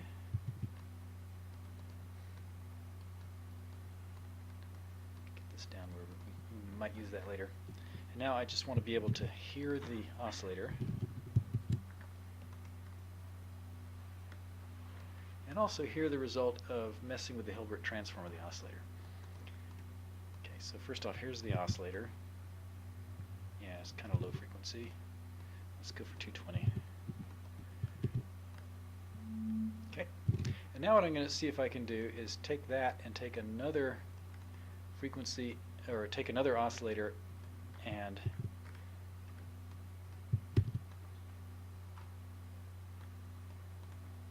subtract their frequencies. Okay, so why is this interesting? Well, the interesting thing, the reason this might be interesting is this. First off, if I just take these two things and multiply them,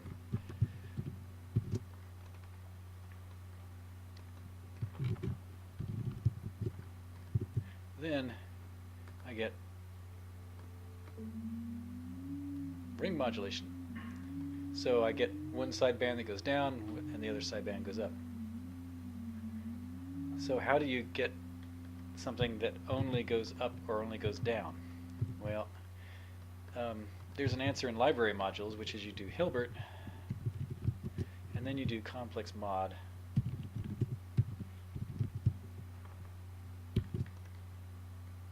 And then you listen.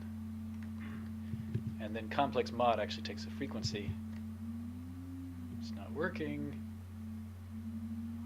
Oh, connect both things. There we go. And now I've got something that will take my sinusoid and frequency shift it without giving me the wrong half of the frequency shifting.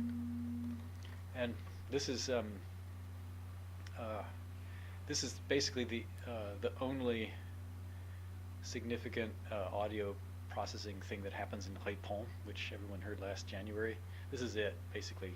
So those piano echoes that have the different shifts, those are all being done by frequency shifting. And Boulez got the idea, I think, from Stockhausen, from Mantra. But he figured out that if you spent more money, you could only have one sideband instead of having both. And that actually is more powerful because the thing about ring modulation is since it doubles the number of peaks, it doubles the richness of the sound, and it just gives you orchestration problems. After a while, there's just too much noise. So this is a way of altering frequencies without thickening the sound unduly. Okay, and what do you do? Well, okay, first off, the sneak preview. You just do this. Okay, but now I'll do it out carefully so that you can understand what it is, hopefully. So now the deal is, I've got two oscillators, and I'm going to put each of them in phase quadrature, and then I'm going to take the just because I want to use it this way later, I'm going to try to subtract the frequency of the one from the frequency of the other. The reason I want to do a subtraction is because eventually I'm going to want to push it down to DC so that I can look at it, because this is an analysis class, and so DC is good for analysis because it's the thing you can see and enjoy. Right? So how would you take two signals that are in quadrature and produce the signal that has either the sum or the difference of the two frequencies? Well, the answer is more trig. It's this. Let's see, am I doing ASCII? Yeah. So the answer is something like this. I'll do it with cosines. So cosine of A, and I'm going to do plus B. This is equal to the cosine of A times the cosine of B, right, minus, new line, the sine of A times the sine of B. All right. If you don't find it easy to remember that trigonometric identity, this is built into the process of complex multiplication. And with apologies, I'm not going to do complex numbers yet, but just so that you really know why this formula is true, it's a similar thing to this. If I have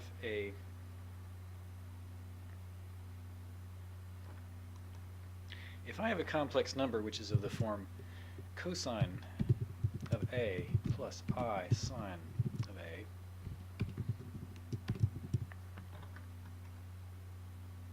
I need to close that. Oh, I don't need to open the print. Okay. Okay, so now I have to show you what that looks like. That looks like this.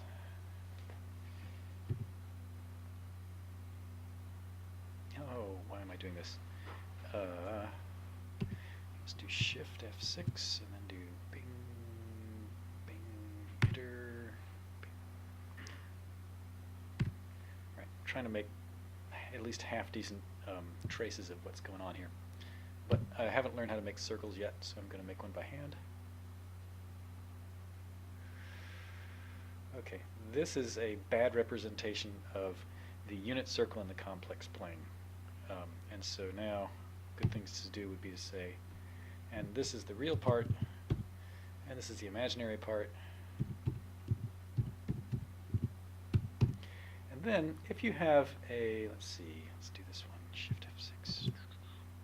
If you now have a number which is somewhere on this unit circle, I'm going to call this, well, actually I'm going to call this angle A.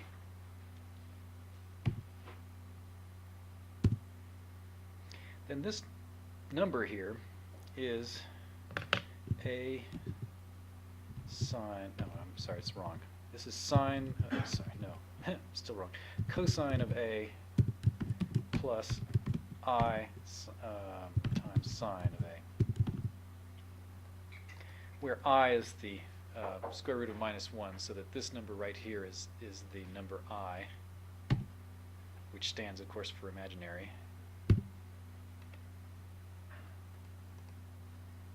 Okay, and this is just, and this number here is just 1. No. Oh, wrong. Okay. So this, so what this is saying is that this this distance here is the cosine of A, and this distance here is the sine of A if this angle is A. Okay. And now, similarly, ooh, I didn't close that paren. Sorry. Okay. Now, just for fun, let's take that and let's multiply it by another one whose angle will be B. So to do that, I have to go back over here and get typing again. So I'll put this in parens. Now I'll multiply that by the cosine of B plus I times the sine of B. And that is equal to, well, now you just multiply the whole thing out and you get, well, it's the cosine of A times the cosine of B. I'm going to stop after the first term. Minus the sine of A times the sine of B plus I times stuff. Okay, let's see if this works.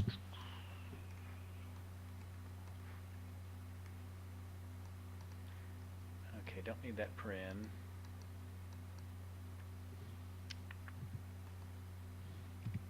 All right, so all I did was I said, well, look, cosine A, cosine B, fine. Sine A, sine B, yeah, but it's I times sine A times sine B. I wanted to put a times there. Right, and I times I is -1. So you get a minus here. And then there's other stuff, which is actually I times cosine A sine B plus sine A cosine B. Right? And now you'll recognize here the same thing that I wrote up here. And why would that be? That's because this thing is the cosine of the angle A plus B. So that is saying the same thing as saying that, I have to go back to this land. If I had another one whose angle was B, let's get it, let's put it right there. So that one's angle is B, and then there's going to be one, which is the product of these two, whose angle is A plus B.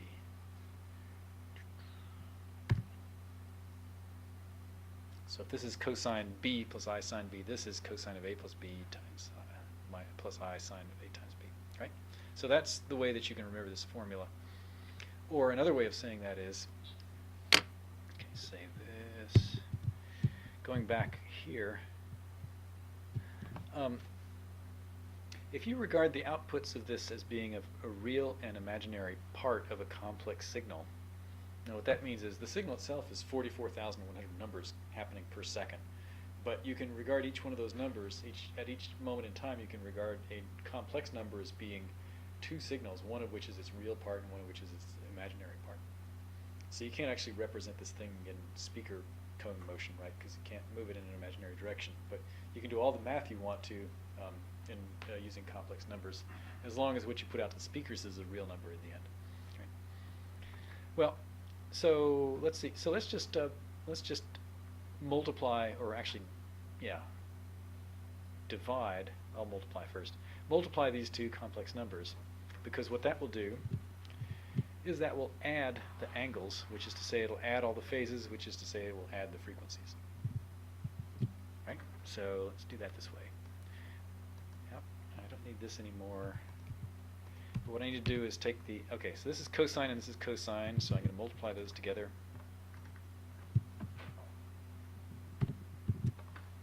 As signals.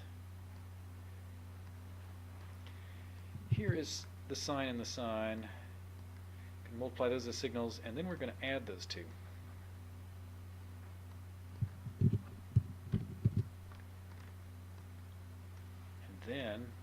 enjoy the result. Let's get it out to where we can hear it. Is this thing still going? Yeah.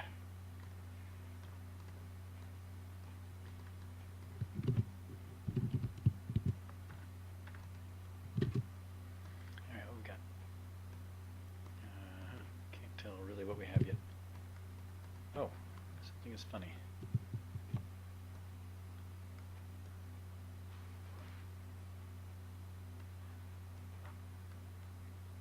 Maybe it's not. Oh, I see. Operator error.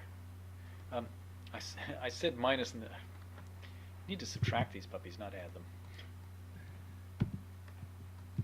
Because, back to the formula, because over here it's cosine A cosine B minus sine A sine B. And then we'll get good answer. There we go.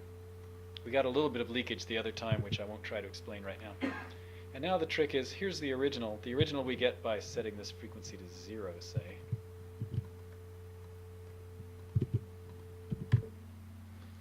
And then if I push it up north of 0, oh, that's interesting. You get split tones for these very low frequencies, but then as soon as it gets to where the Hilbert transform starts to work, you get proper frequency addition.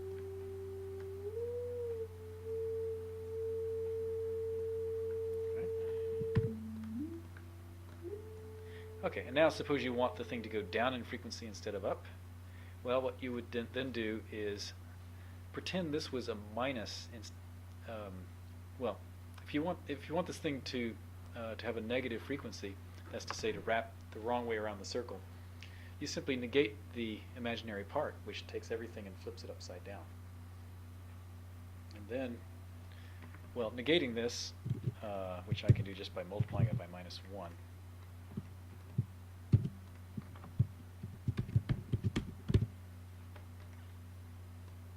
Then gives me this result.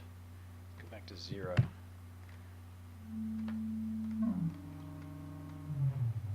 Ooh, yeah, giving it too much juice there. So I've got a frequency shifter that goes down. Now if I'm really making a frequency shifter, instead of going to all this trouble, I would just make a sine and a cosine oscillator in quadrature, because then I don't have to worry about filtering a sinusoid to generate the two in quadrature. You just, if someone's giving you the frequency, you can just make it using oscillators. But what I wanted to do was actually have to use Hilbert in order to,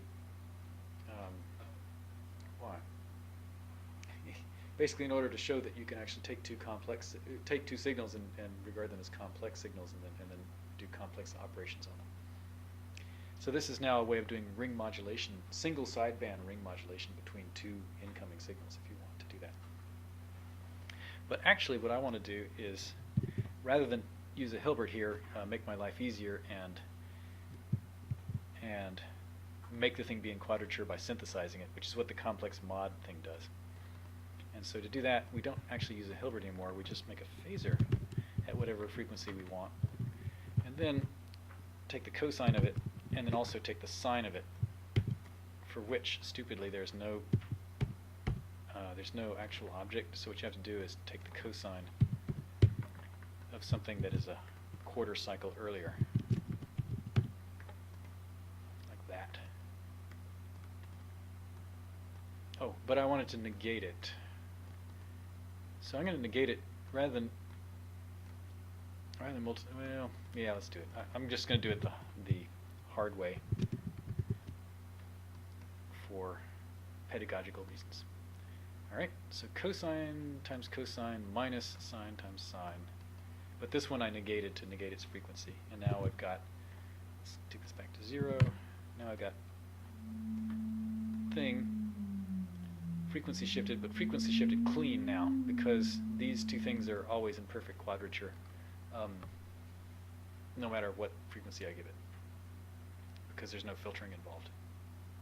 Okay? Now, what we can do about this, or with this, is we can use it to do what's called heterodyne filtering. So I believe heterodyning is radio language, like ham radio, or old-fashioned analog radio language for taking something and frequency shifting it up and down. This is something that people did in analog in the old days to make, say, single sideband modulated radio. Right? All this stuff comes from radio eventually. So what you can do is do that in a way that will allow you to pretend that this 220 hertz sinusoid is a 220 hertz radio station, and modulate it or demodulate it down to a frequency that we can look at. Right. So to do that, let's see now. I think what I should do here is just use sliders to show values, because I don't have a nice little XY grapher handy, and so I'm just gonna so I'm just not going to do that. I'm just going to make a horizontal and a vertical slider. Okay, so slider. Put V slider, and I'm going to make my life easy by making the range be from -1 to 1. Is this going to work? Never done this. And let's look at it.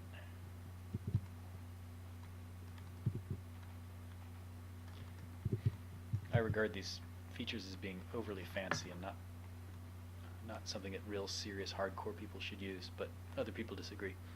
I'll get a horizontal slider and do the same thing.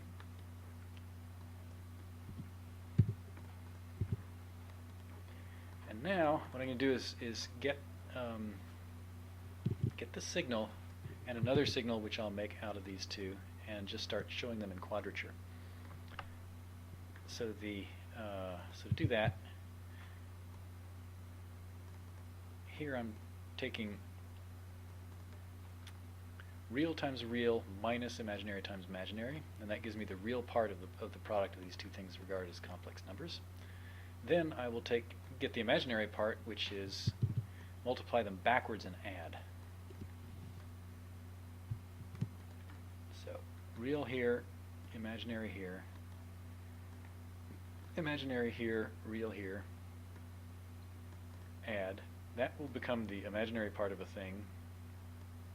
Oops, oh, of course, these are signals. I have to do snapshotting now.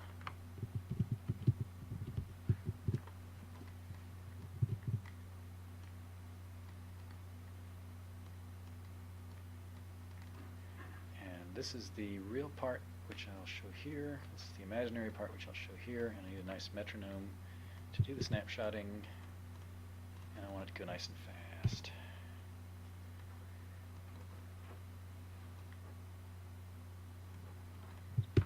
And now let's listen to our nice 220 hertz tone. Now let's just send it down to nothing.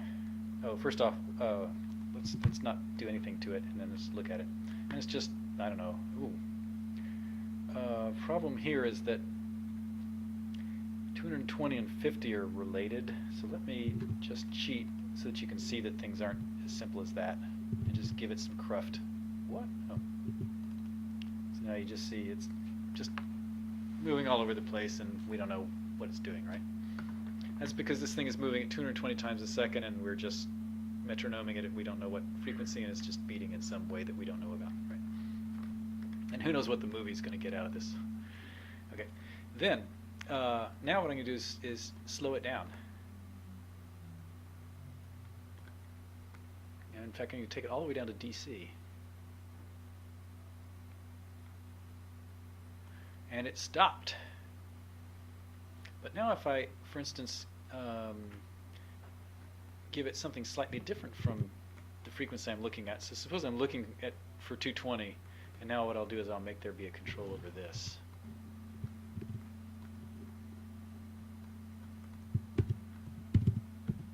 Okay, so I stopped it.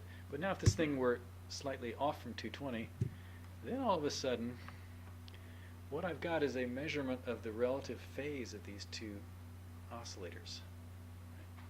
So one of these oscillators I actually just generated in quadrature. That's my probe oscillator. That's the one that I'm using to look at the signal. Right? This other one is something that might be present in a signal. And we don't necessarily a priori know what its frequency is. But we're going to fish for frequencies around 220 hertz.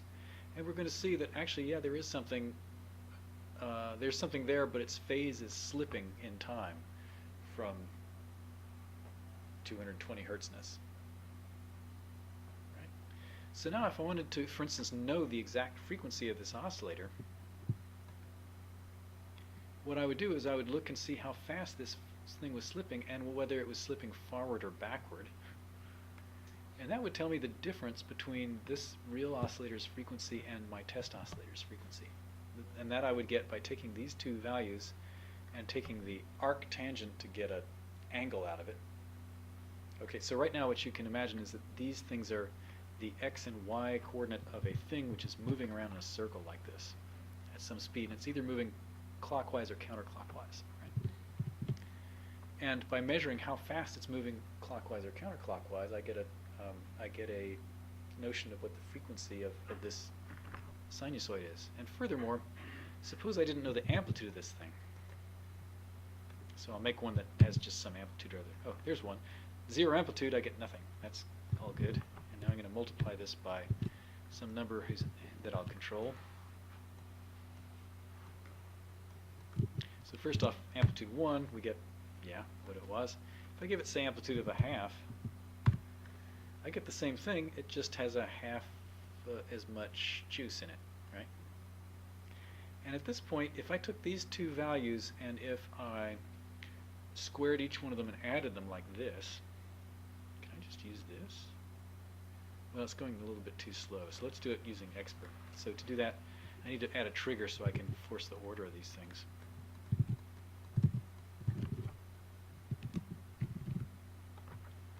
So first I'll read the imaginary part and then the real part. And then I'm going to say $f square, sorry, I'm looking at the amplitude right now, so the square root of $f1 times $f1 plus $f2 times $f2.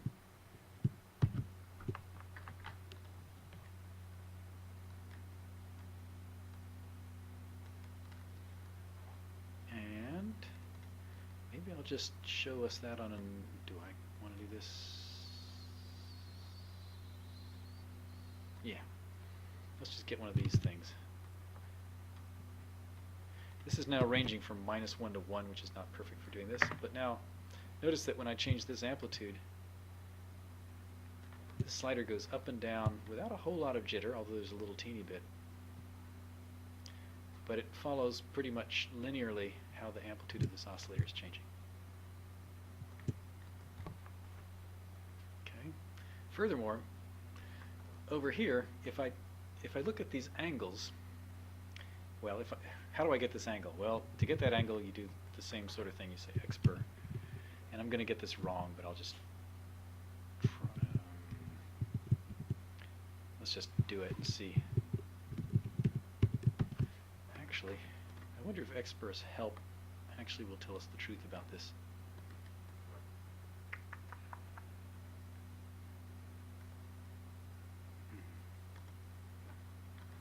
I don't want examples, I want reference.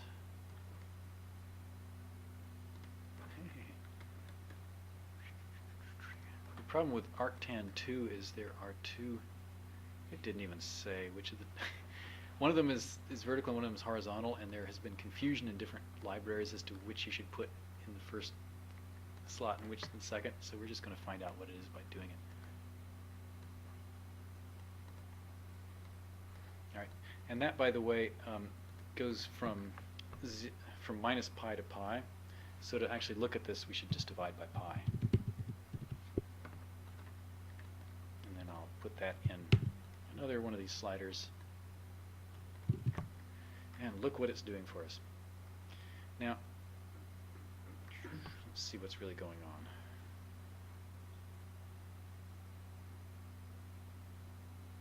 So what's really happening is this is backwards. We have to do this. Why? Okay. Why I knew that was two things. I was angry at the fact that I saw that this thing was going around counterclockwise and this number was going up, and wait a minute, this was going clockwise and this value was going up, and clockwise in mathematics convention is angle going down, because the angle conventionally is measured this way, which means as the angle increases, the spot on the circle goes counterclockwise. Right?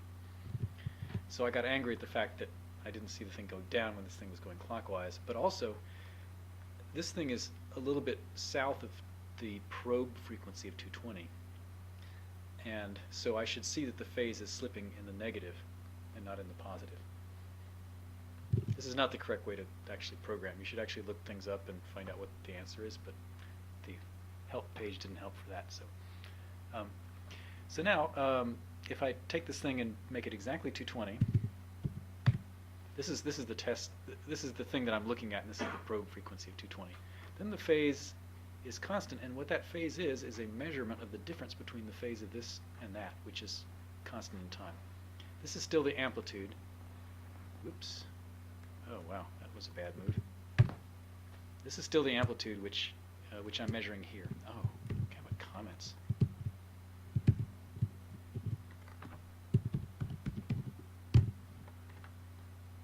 And this is phase difference actually.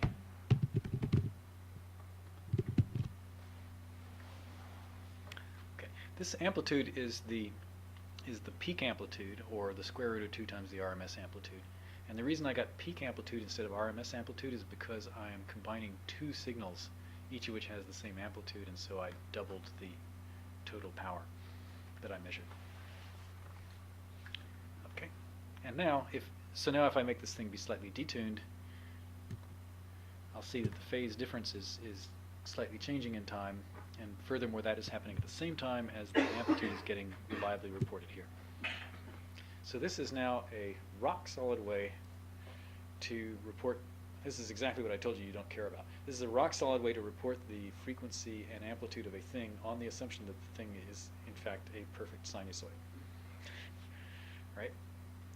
But the good news about this particular way of doing it, or a good piece of news about the way of doing it, is that I can actually be, as we musicians say, modulating the amplitude and frequency of this oscillator, and these values will actually change in real time to reflect the changes in amplitude and frequency of the sinusoid.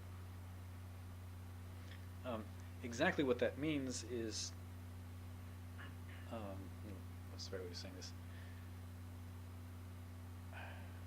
This doesn't have any mathematical definition of what I just said. There is no such thing as a sinusoid with changing frequency and amplitude, if you're a mathematician. A sinusoid is a sinusoid, and it just sits there forever being sinusoidal. So what we're doing is we're kind of abusing the notion of sinusoid here, because we're doing a real-time thing, and we're just watching things happen as time is slipping. But in fact, you can do this and just pretend that the thing mathematically is a sinusoid, and it is okay as long as you stay within certain limits. What those limits are is usually something like, don't push it so far out of the frequency of what don't push it so far away from the probe frequency that things start happening too fast for your thing to react to. That's a back of the envelope way of describing what you have to do in order to make this kind of approach work.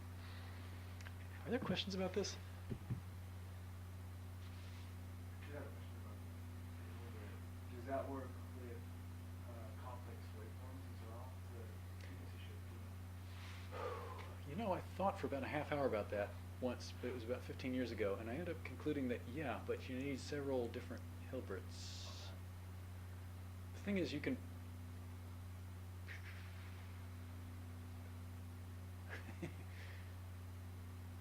How to describe this? It's a good way to get really confused, but you can do it. And what you can do is, if you have a complex valued signal, you can take the Hilbert transform of the real part and of the imaginary part. Now what that means is taking the real part and replacing it with a complex valued signal. And the imaginary part, you're replacing it with a complex valued signal. And if the thing that you're looking at actually came from another Hilbert transform, those two things will be simply related to each other, and you won't have done anything cool. But if you had a full-on complex signal that had other properties than just the fact that it's the Hilbert transform of something, then you could get something really cool. The one way of saying it is the Hilbert transform gives you a complex valued signal that only has positive frequencies. And if you, in a full-on complex signal that has positive and negative frequencies, taking the Hilbert transform will allow you to separate the positive frequencies from the negative frequencies, even in a complex signal. But then after that, you can do amazing things with this. Like you can make very, very sharp filters by shifting something up, cutting off the negative frequencies, and then shifting it down, and then cutting off the positive frequencies, and then you get a band. And I've done that, and it sounds pretty good. And I don't really know why it works as well as it does. And you can take that filter and change it really, really fast. Like one bad thing about filters is if you start changing the coefficients of the filters at audio rates, they start going crazy because you're pumping energy into the filter by changing its coefficients. But Hilbert transform filtering, since all you're doing is shifting up and down in frequency, it's ring modulation, you can do that at audio rates, and it still does what you ask it to. So you can make filters that open and shut very, very quickly using Hilbert transforms that don't have the badnesses of just regular old filter designs. So the answer is yes, and you can have fun for hours with this, but prepare for some hair tearing first while you try to understand it. Okay. All right. Now, what's that? Okay. I'll have to figure out what this thing is later. So now, the next thing to observe is this. This is how Fourier analysis works. So Fourier analysis is a thing, and I'm not going to be able to explain this completely, but I'll explain as much of it as I can and without getting too messed up. So the whole deal about Fourier analysis is this. Someone gives you a signal, and you want to say, well, yeah, fine, I want to know how much energy is there in band number 1 and band number 2 and band number 3, where band means frequency band, or sometimes in FFT land we call them bins, which is a terrible word to use, but people use it. So you say, well, frequency band 1 is going to be centered around DC and is going to go from, say, -20 to +20 hertz. Frequency band number 2 will be centered around 40 hertz and will go from 20 hertz to 60 hertz and so on like that. That would be typical of a, I'm going to get this wrong, that would be typical of a 1024 point FFT running at 44 kilohertz, where the bands, the frequency bands, are spaced 43 hertz apart.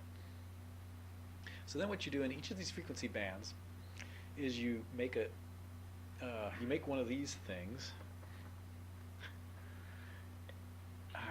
without the Hilbert transform for reasons that I will have trouble explaining coherently, but I'll try. But you just take the signal and shift it down 0 hertz and shift it down 43 hertz and shift it down twice 43 hertz and so on like that, and take each of those shifted signals and do this trick to it so as to figure out what the amplitude and phase is of whatever sinusoid lives in that band. And then you've got a Fourier analysis of the signal. And then it turns out there's a faster algorithm than that. That's the algorithm people actually use, but that conceptually is what's going on. Everything else is complexity, and the complexity I will talk about complicatedly next quarter, but this simple way of thinking about it I can develop right now, I think, without having too much trouble, or causing too much trouble. So the way of doing that is this. Let's see. We've got 20 minutes, so I barely have time to do this. Okay. So what we're going to do now is we're going to start over again, 1C, Fourier analysis.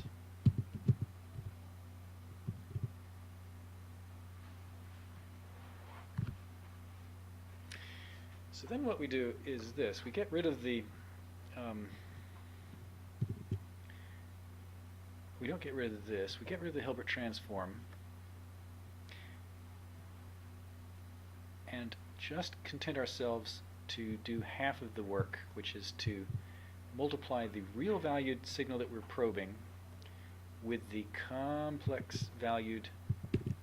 Okay, these things are just going to go crazy, so let's get rid of them for now. Although I'm going to want this back later. Okay. So now what we're going to do is take a phasor, any phasor, and operate it on the incoming signal.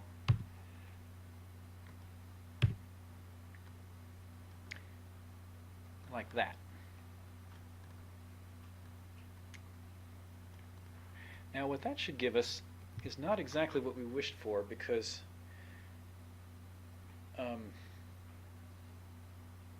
because there are going to be two frequency components now. What will happen here is we're going to take this 220 and we're going to downshift it by 220 hertz, and that'll knock it to 0 hertz. But there's an unfortunate thing that happens when you don't apply the Hilbert transform, which is that the signal in question has both a positive and a negative frequency component.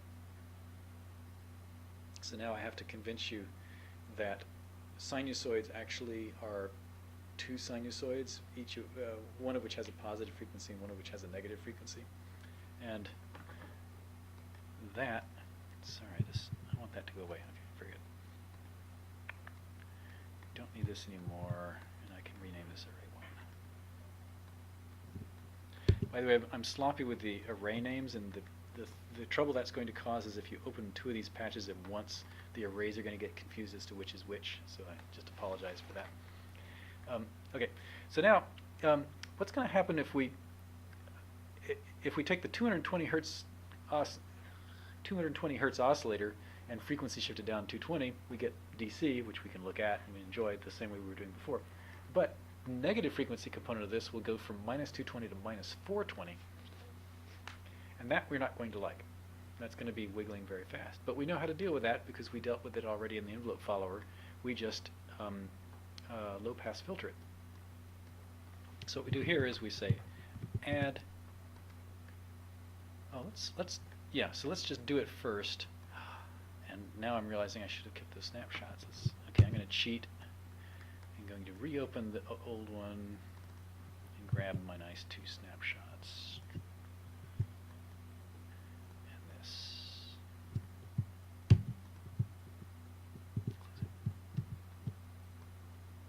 Close it. Oh, right. I just want these. I don't want to even add them.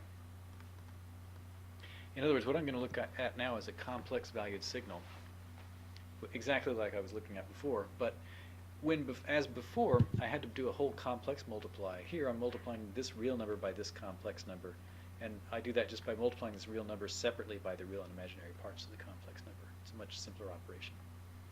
But now, the thing that I lose is sanity, because now the thing is going to be jumping around at 440 hertz because there's this 440 hertz component in here, and so I'm just going to get craziness again. But the way to control the craziness is now going to be simply to low pass filter the output before I snapshot it, exactly as in the envelope follower. And this is why I talked about the envelope follower before I talked about the Fourier transform, because I'm trying to sell you on the idea of thinking about the Fourier transform as an exotic envelope follower.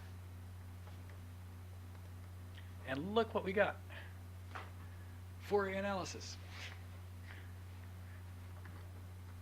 And now, I start pushing this frequency and the phase starts slipping faster. Forward or backward. I push this thing up or down and it pushes up or down the measured amplitude. It's the whole thing. And this time, unlike the previous time when I showed it to you, I didn't have to run this thing through a Hilbert transform in order to do it. I just went for it and used a low pass filter. Now, the reason you would do this, why didn't you just use the Hilbert transform and get a rock solid answer? The problem is going to be when you have more than one sinusoid in the signal. When you have a single sinusoid in the signal, you could just do the Hilbert transform, knock it down to a single frequency component, frequency shift it down to DC, and look at it, right? But if there are two components, even if you filter out the negative parts with the Hilbert transform, you slide one of the frequencies down to 0, there is still the other frequency at the difference frequency, and then the things are still going to be hopping around, and so you're still going to need to add a low pass filter in order to get rid of everything that didn't get aliased all the way down to DC.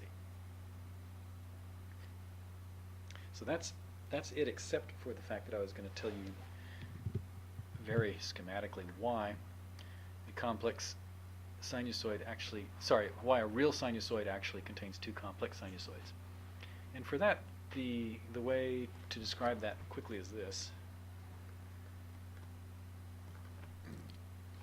let's see, I'm going to do Shift F6. I'm going to make myself an axis like this, which will be a time axis. And then I'm going to make two value axes, if I may call them that. One which I'll draw as if it were vertical, and one I'll draw in perspective as if it were pointing into and out of the screen.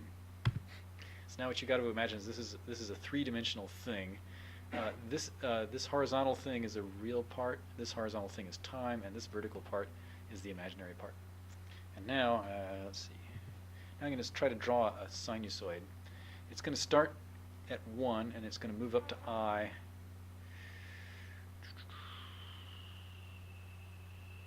Down to -1, down to -I, 1, I, -1, -I, 1, something like that.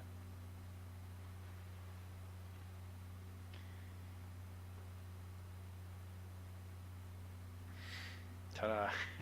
All right, this is a helix or a spring, right? This is what a sinusoid looks like when you have it in full quadrature. That is to say, when you have both the real and the imaginary part there. Now, this would be a moment to have a different color. But I might wish I hadn't tried to do this, but let's do it. Okay. Where is view? Show hide. Palette. This might be a terrible mistake. Oh, it really was a terrible mistake. Oh, right. That's because I'm changing the... All right, I'm not going to be able to do this. Because that's the fill color, and I have to change it to the stroke color, and I don't know how to tell it that I'm talking about the stroke color. So, tough nuggies. We'll just live with black and white for now. Okay, so black and white. Here we go. So now the other one, the one that's... Okay, so now I'm going to draw one that's going around the other way. See, it's going to meet it here.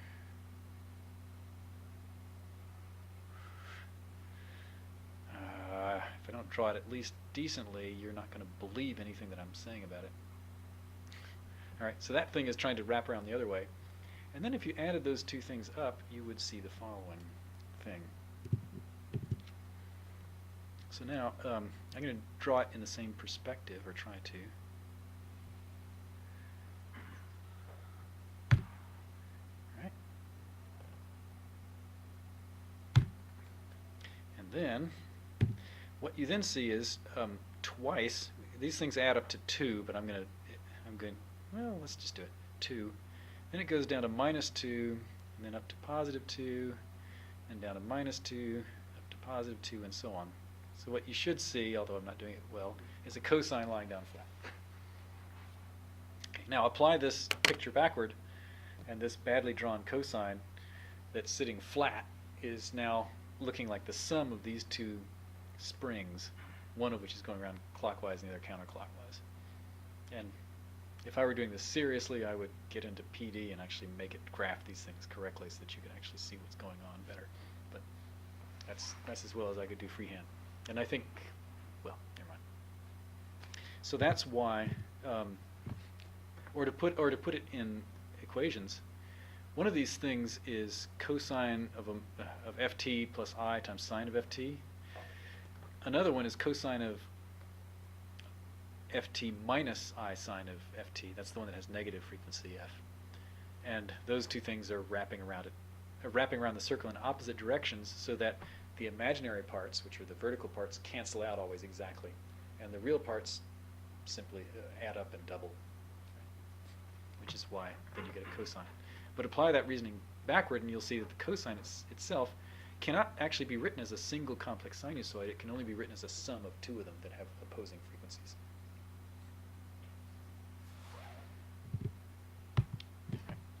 So that's the basic what is the Fourier transform, or what is the whatever you say, real-time Fourier transform, which is a particular way of doing a short-time Fourier transform.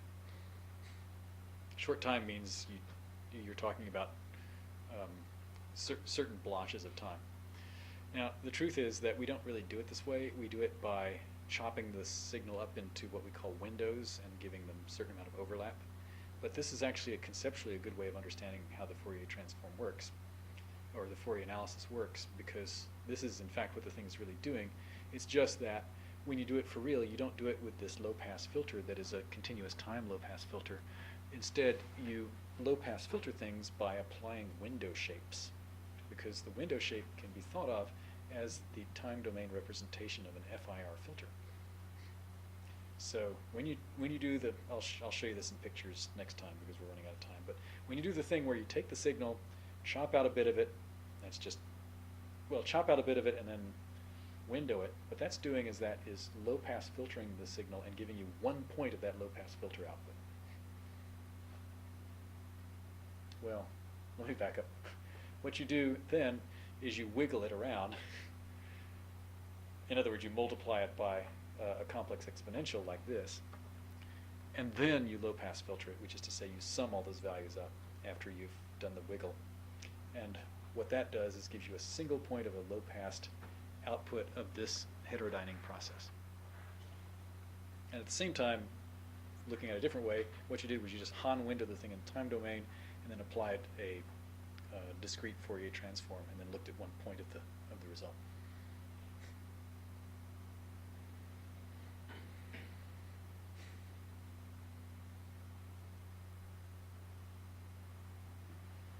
All right, so there's a whole bunch of stuff I didn't tell you about that. And in particular, I didn't actually show you what it looks like when you start ramming real signals through windowed FFTs. So I think what I'll do is spend some time next time looking at that, just to try to explain why you see the things you see in an FFT spectrum when you go ahead and apply a Hahn window to a signal on short time FFT. But basically what you're doing is this with LOP tilde replaced by a Hahn window convolution.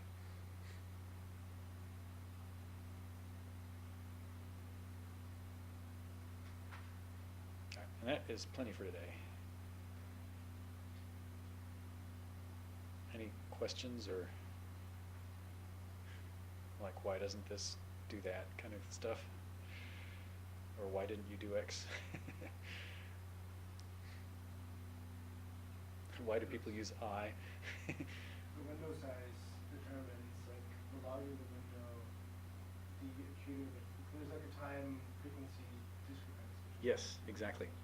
And it's exactly the same thing as in the envelope following. What you're doing is you're changing the low-pass filter, because that low-pass filter is basically 1/2 of the window size as a frequency.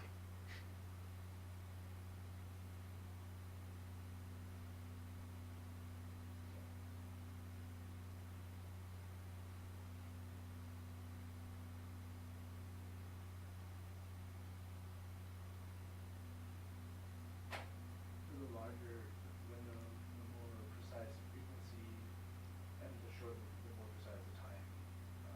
Yeah, in general that's true. So what that means in this language is if you turn up the low-pass filter, the thing responds faster. But if you turn down the low-pass filter, then you get a better rejection of things that are at the wrong frequency, which means the same thing, because that means you can have something closer and get decent rejection. Closer in frequency, I mean. Yeah.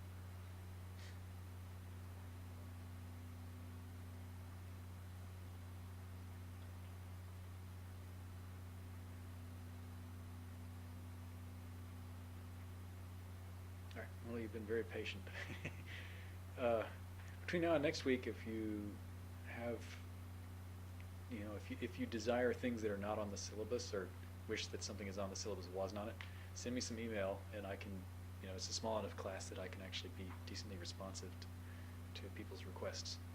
Also, if you want me to give more or less detail about this or that aspect of it, I can easily try to adjust. Or you can just try to stop me in real time.